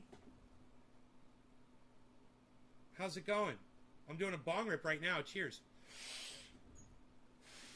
Man, let's move this camera back over. There we go. I don't feel like I have to be slid over. Everybody, Bitcoin's at 50,500. The top today was 51,064.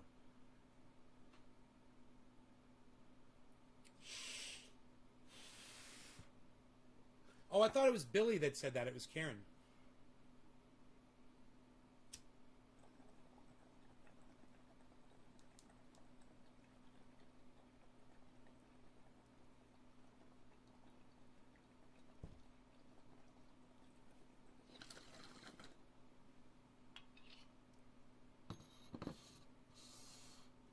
Triage oil is making... Don't get it in your eyes.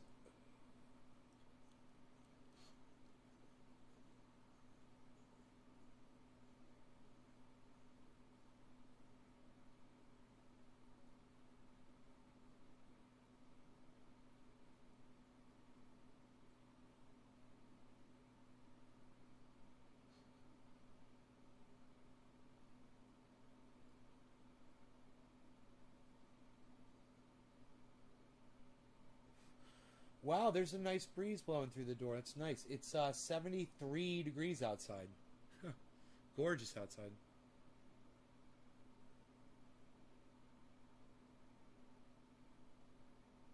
What don't I use triage oil for? That's the question.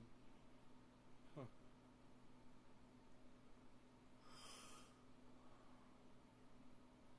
I wonder where Dom Dom is. Dommy, where you at, Dom? I'm putting your box in the mail today, Dommy Dom Dom. I put a little something extra in there for you too, Dommy Dom Dom. I gave you a little something extra, Dommy Dom Dom. Dom Dom. Dom Dom.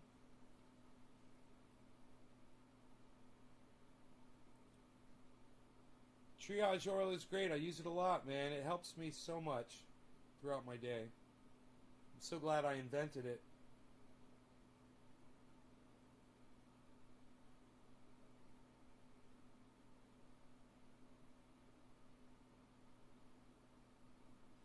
You know, that's something somebody could interview me on their podcast. Interview me on how I invented triage oil. I could tell you the whole story. That would be interesting. I should write that down, huh?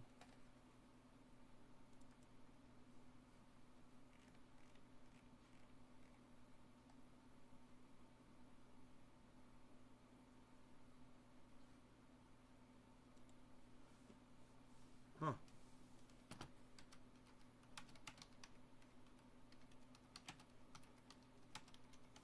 There we go.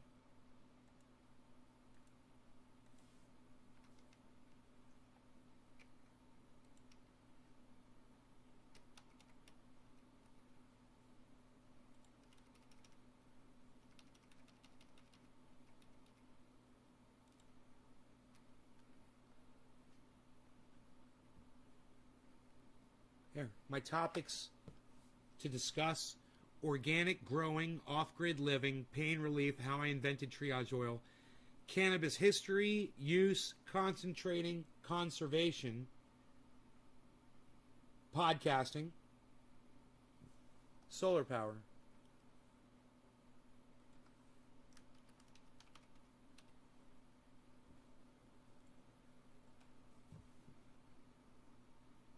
Curious how the extra peppermint oil is.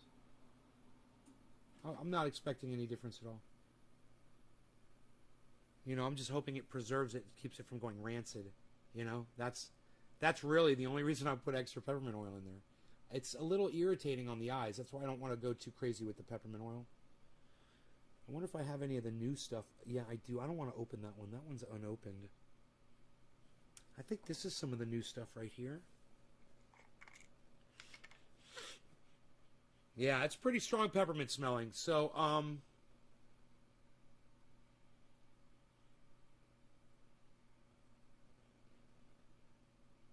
yeah, I think this is the new stuff.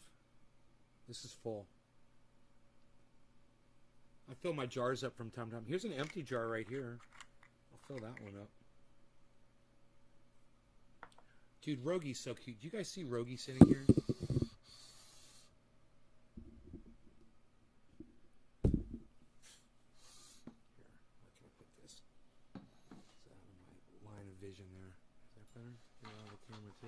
There we go. Look at Rogi, man.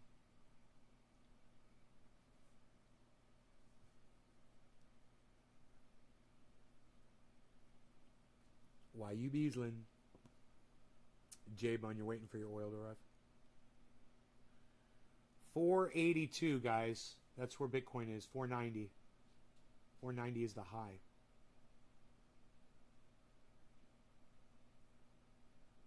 It's great to see Bitcoin over 50,000, man. My portfolio is just insanity, guys. Fucking insanity.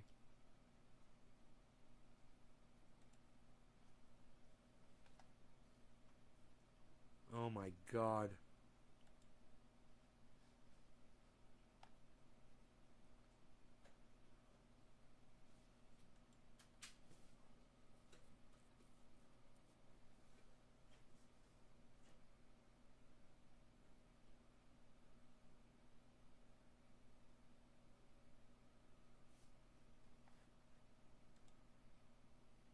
Whoa. It's just gone up.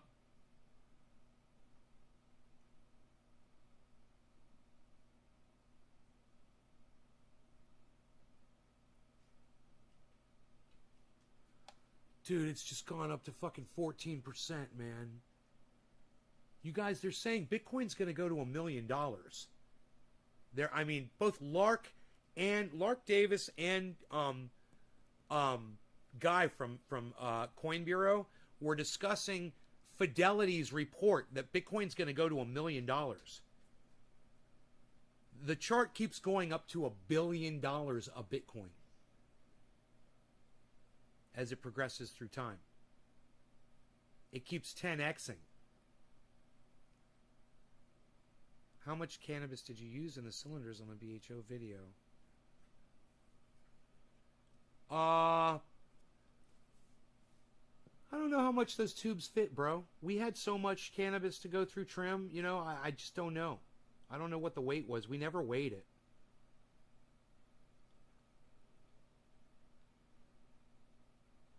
Those tubes are huge. Those tubes will probably hold 2 pounds each. The big ones. The big blaster. The smaller one, you know, I don't know. Nowhere near that amount.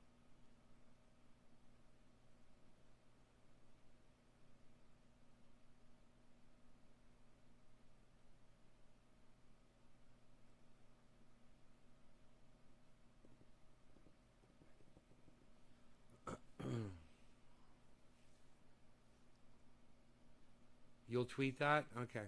Tweet it at Nays Garden.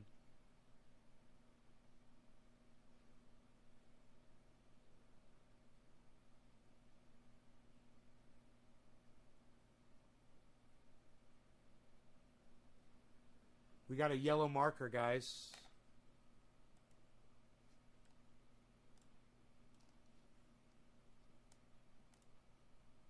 See that yellow marker?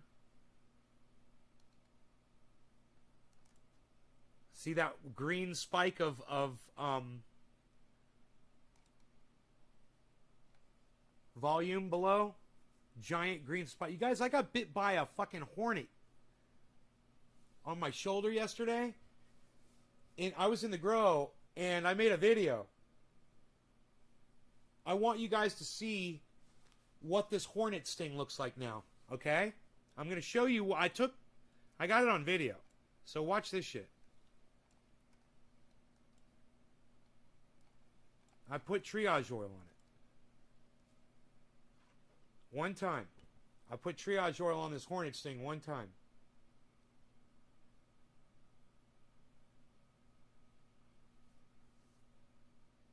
Hold on.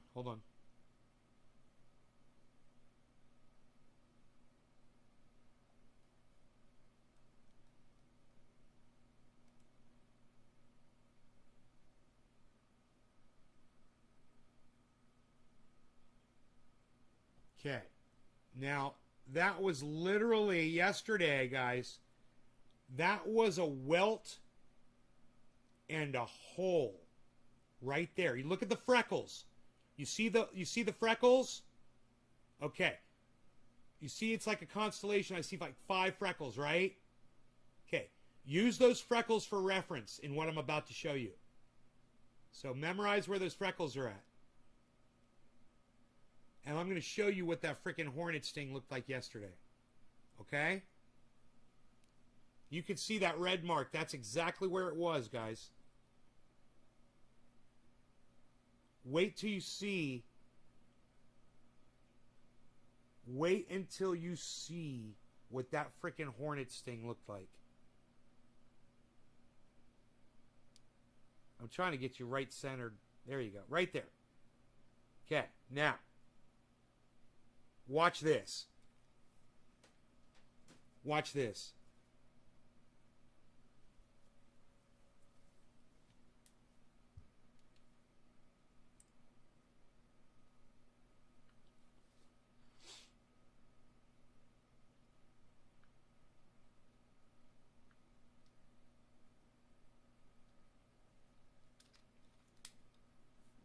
What's up, everybody?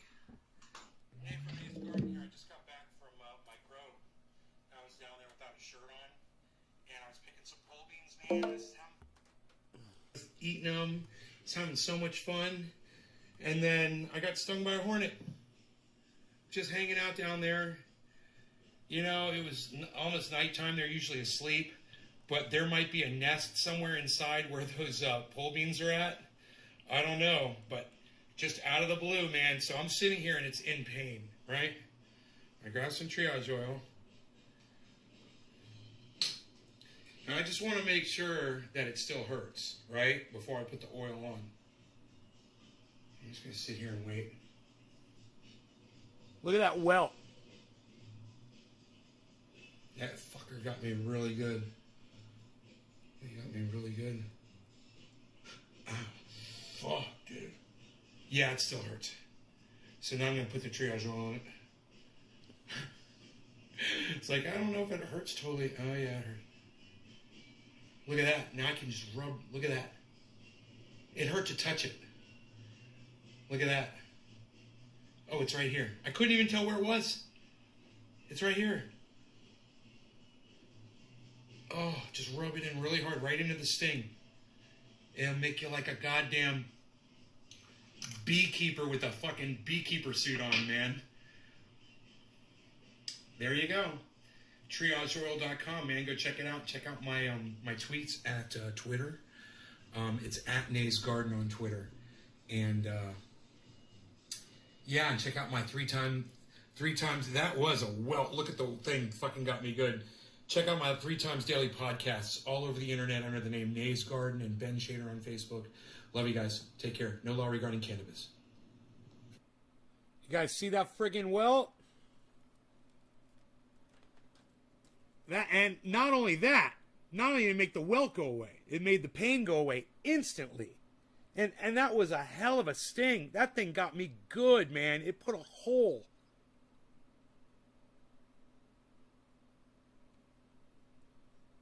It put a fucking hole. Look at that. Look at the hole right there. Right where it stung me, dude, there's a fucking hole from the goddamn... Look. Look at that. That's the hole right there. That fucker put a hole right into my goddamn skin.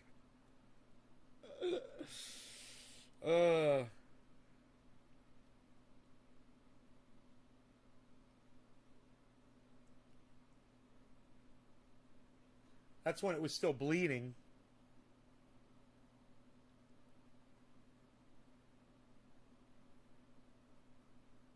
That's a big ass hole. Asshole. And that hole is gone now. It was there yesterday, and it's gone today. 1 application of triage oil.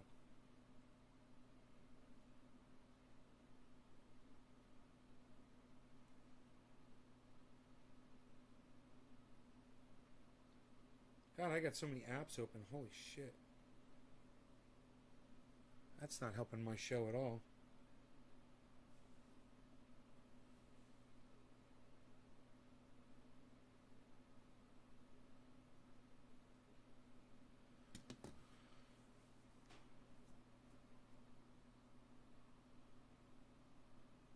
It puts the lotion on its skin.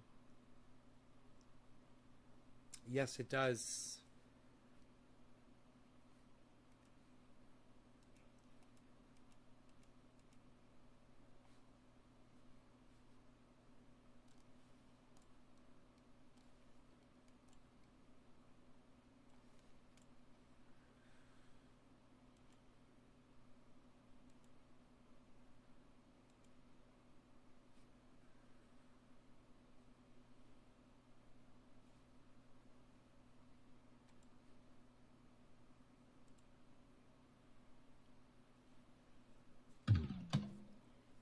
I love those fucking things, dude. I love those goddamn Bluetooth speakers. You kids don't know how good you got it. Fuck. When I was a kid, I wish we had shit like that, man. Fucking Bluetooth speaker. Throw it on your goddamn quad with your cell phone. You got a fucking entertainment center, man. You got fucking, you can watch movies and feel the thunder, you know, in the movies you're watching. It's crazy. And these things hooked together. Hey, 50,420, guys. Certainly you want to buy it 50,420, don't you? 420 at top of the hour. It means it's time to smoke. I hope you're not in the shower. I know that some of you are.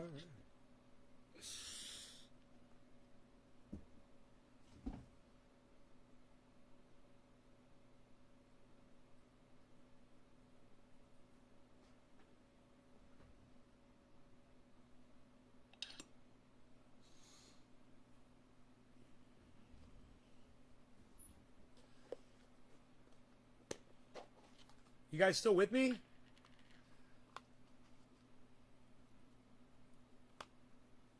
What's up, everybody?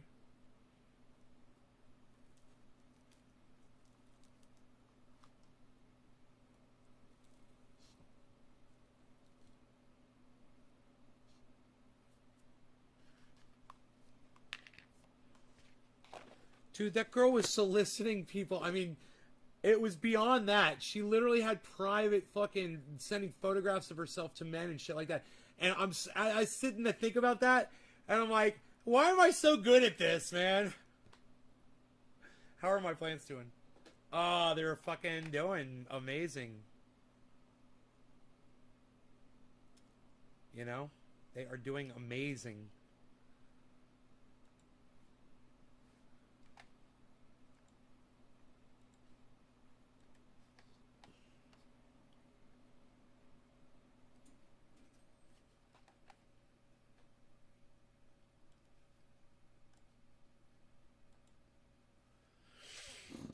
Fucking huge, and they're in flower and they're budding. All right, no law regarding cannabis. Cannabis isn't just for all. Cheers, everybody.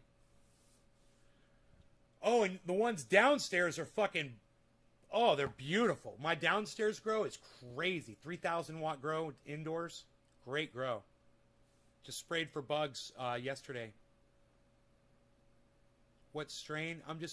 Austin. I'm just growing OG Kush. Everything. Everything is OG Kush.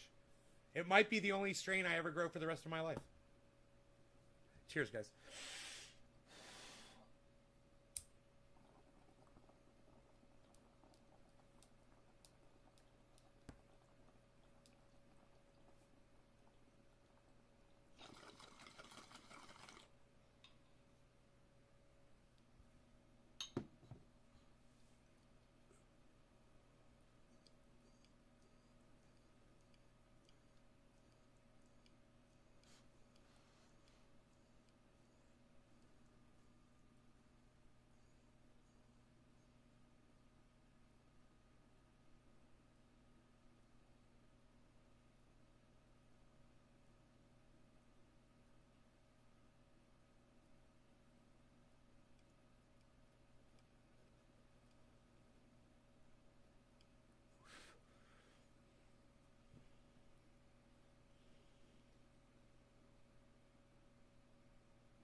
You guys, yeah, man, I got buds. Of course. It's in full flower, man. Where have you guys been?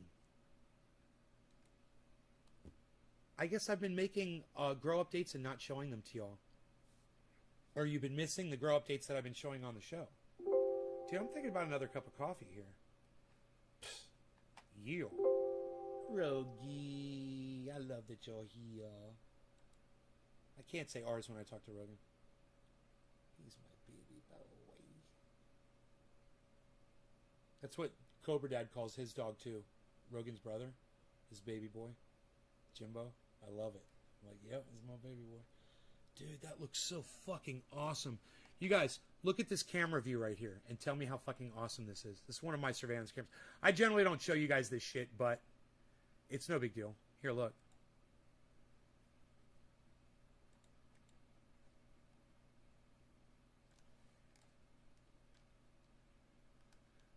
Here, let me get rid of this. How fucking cool is that? How cool is that view? Hey, everybody. Hey everybody, what's up everybody? I thought I'd just show you that, man. Show you the other view, man. Show you one of the other views. You know what I'm saying? I've got several views, man. I'll show you this view too, man. Here, look at this view. Here's another view, man. We'll see if the view loads up here. I don't know, it's not loading up. Sometimes they don't load up. I gotta check some stuff. I gotta check some stuff. There we go.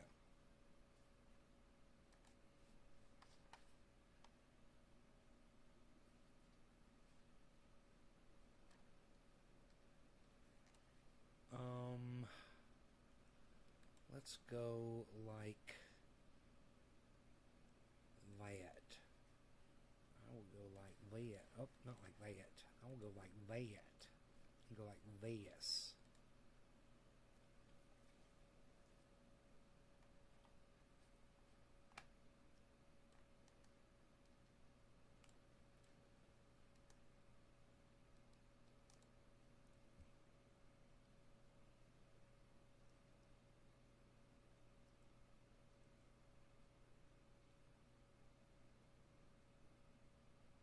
No, Josh G, there's nothing. You just go to switch to 12 and 12. I go from 24 hours of light. When I want to go into flower, I switch to 12 and 12. I'll be doing that really soon in my downstairs grow after I pull out a mother plant. Or maybe even more than one mother plant.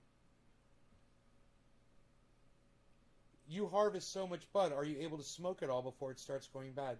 No, Austin, I am not. It does start going bad over time. I don't have a freezer. If I had a giant freezer and a big giant vac sealer, man, I'd be able to save this stuff a lot longer. I'm not set up like that. I should be, you know. I'd like to get a couple of freezers, even if they're just, you know, giant outdoor meat freezers.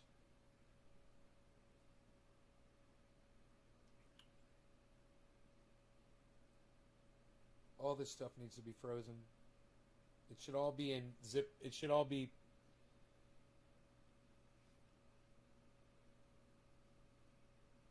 vac sealed and frozen. Dude, I started eating the pole beans yesterday, guys. There's going to be pole beans out there right now. You want me to go get you some? I'll go get you some. Maybe I won't get stung by a hornet this time. But I'll go down there. You'll see me down there. I'll go stand next to that plant so you can see how big it is. It's 9 feet tall. That plant's 9 feet tall right there. And I'll grab some pole beans, and Rogie loves pole beans too. Don't you, Rogie? Yeah, I'll go grab some. I'll be right back.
Look what I got to show you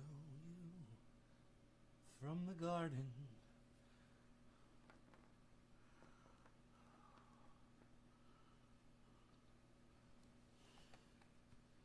Yeah, they smell great. They do.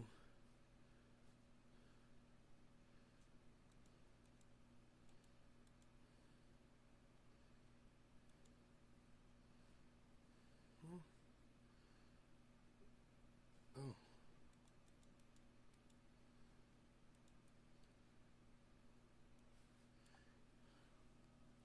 Here, actually, I should be doing this camera right here.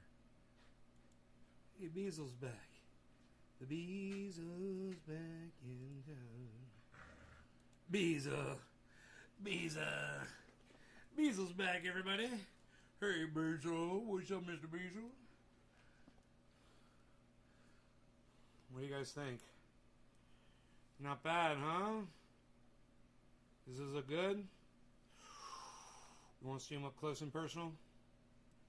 Want to see how fresh and delicious and beautiful they look? Oh, what? They're so snappy and so full of rich vitamins and antioxidants and who knows what. Not me. I'm not a fucking nutritionist. I don't know. I have no idea. But it looks healthy.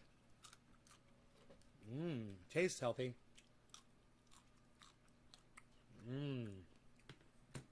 Sweet.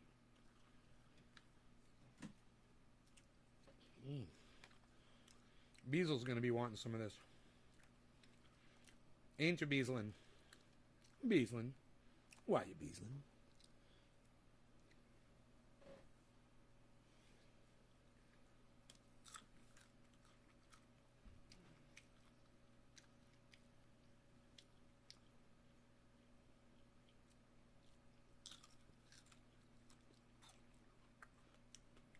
I don't have sugar snap peas, no. No, I'm just growing these pole beans.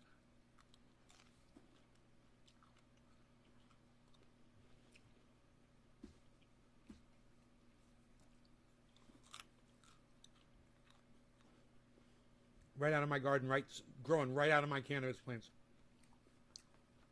My cannabis trees are producing food. I'm here showing people it's possible all the time, you know. Oh, you can't grow vegetables right next to a cannabis tree. Yeah, you can.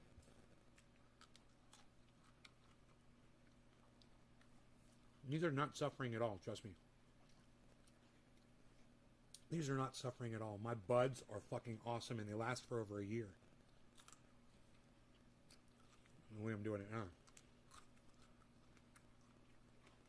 You could put a little something on this, but you don't need to.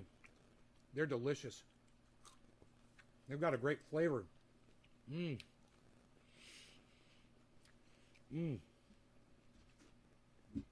don't need to cook them. You don't need to cut them. You don't even need to cap and tail them. You eat the whole freaking thing. The trick is you get them before the seeds start becoming white. Once the seeds become white, then you just, you know, you can still eat them. But those are plantable seeds.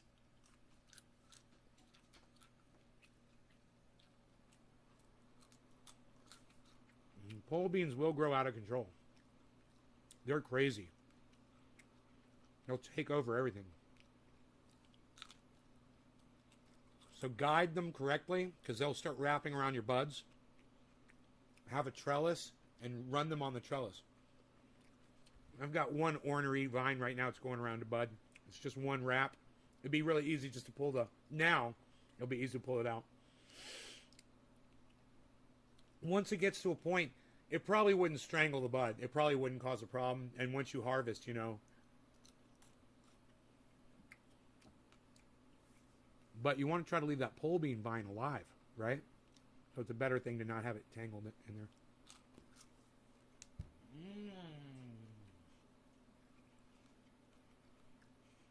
You know, Rogan is just like, no, not my favorite.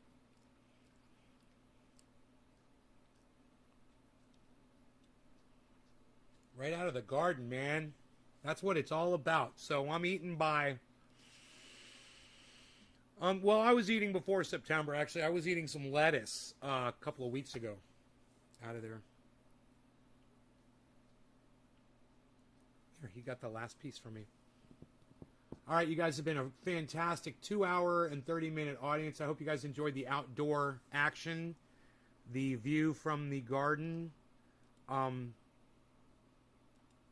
That's always fun, you know, to look at. And you guys saw me out there standing next to the trees, so you see how big they are, right? You get an idea how large they are. I also watered while I was there, which they didn't really need specifically, but good. I hope you guys had fun. All right. Well, I will see you guys at 4 o'clock this afternoon, my time. That's in 4.5 hours. I'll see you guys in 4.5 hours right back here. Okay? Whatever time it is for you, wherever you are, in 4.5 hours, try to be back here if you guys want another show. All right? Otherwise, I'll be looking for you on Twitter. I'm at Nays Garden on Twitter. So be looking for me on Twitter at Nays Garden. I'm on there duking it out with some folks right now. So come on out there and join in the fun. You know, I'm not out there to disagree with people, but I'd love to have your support. So come out there and show some love. That's at Nays Garden. Download the Twitter app. It's free and it's easy. All right. Love you guys. Bye now.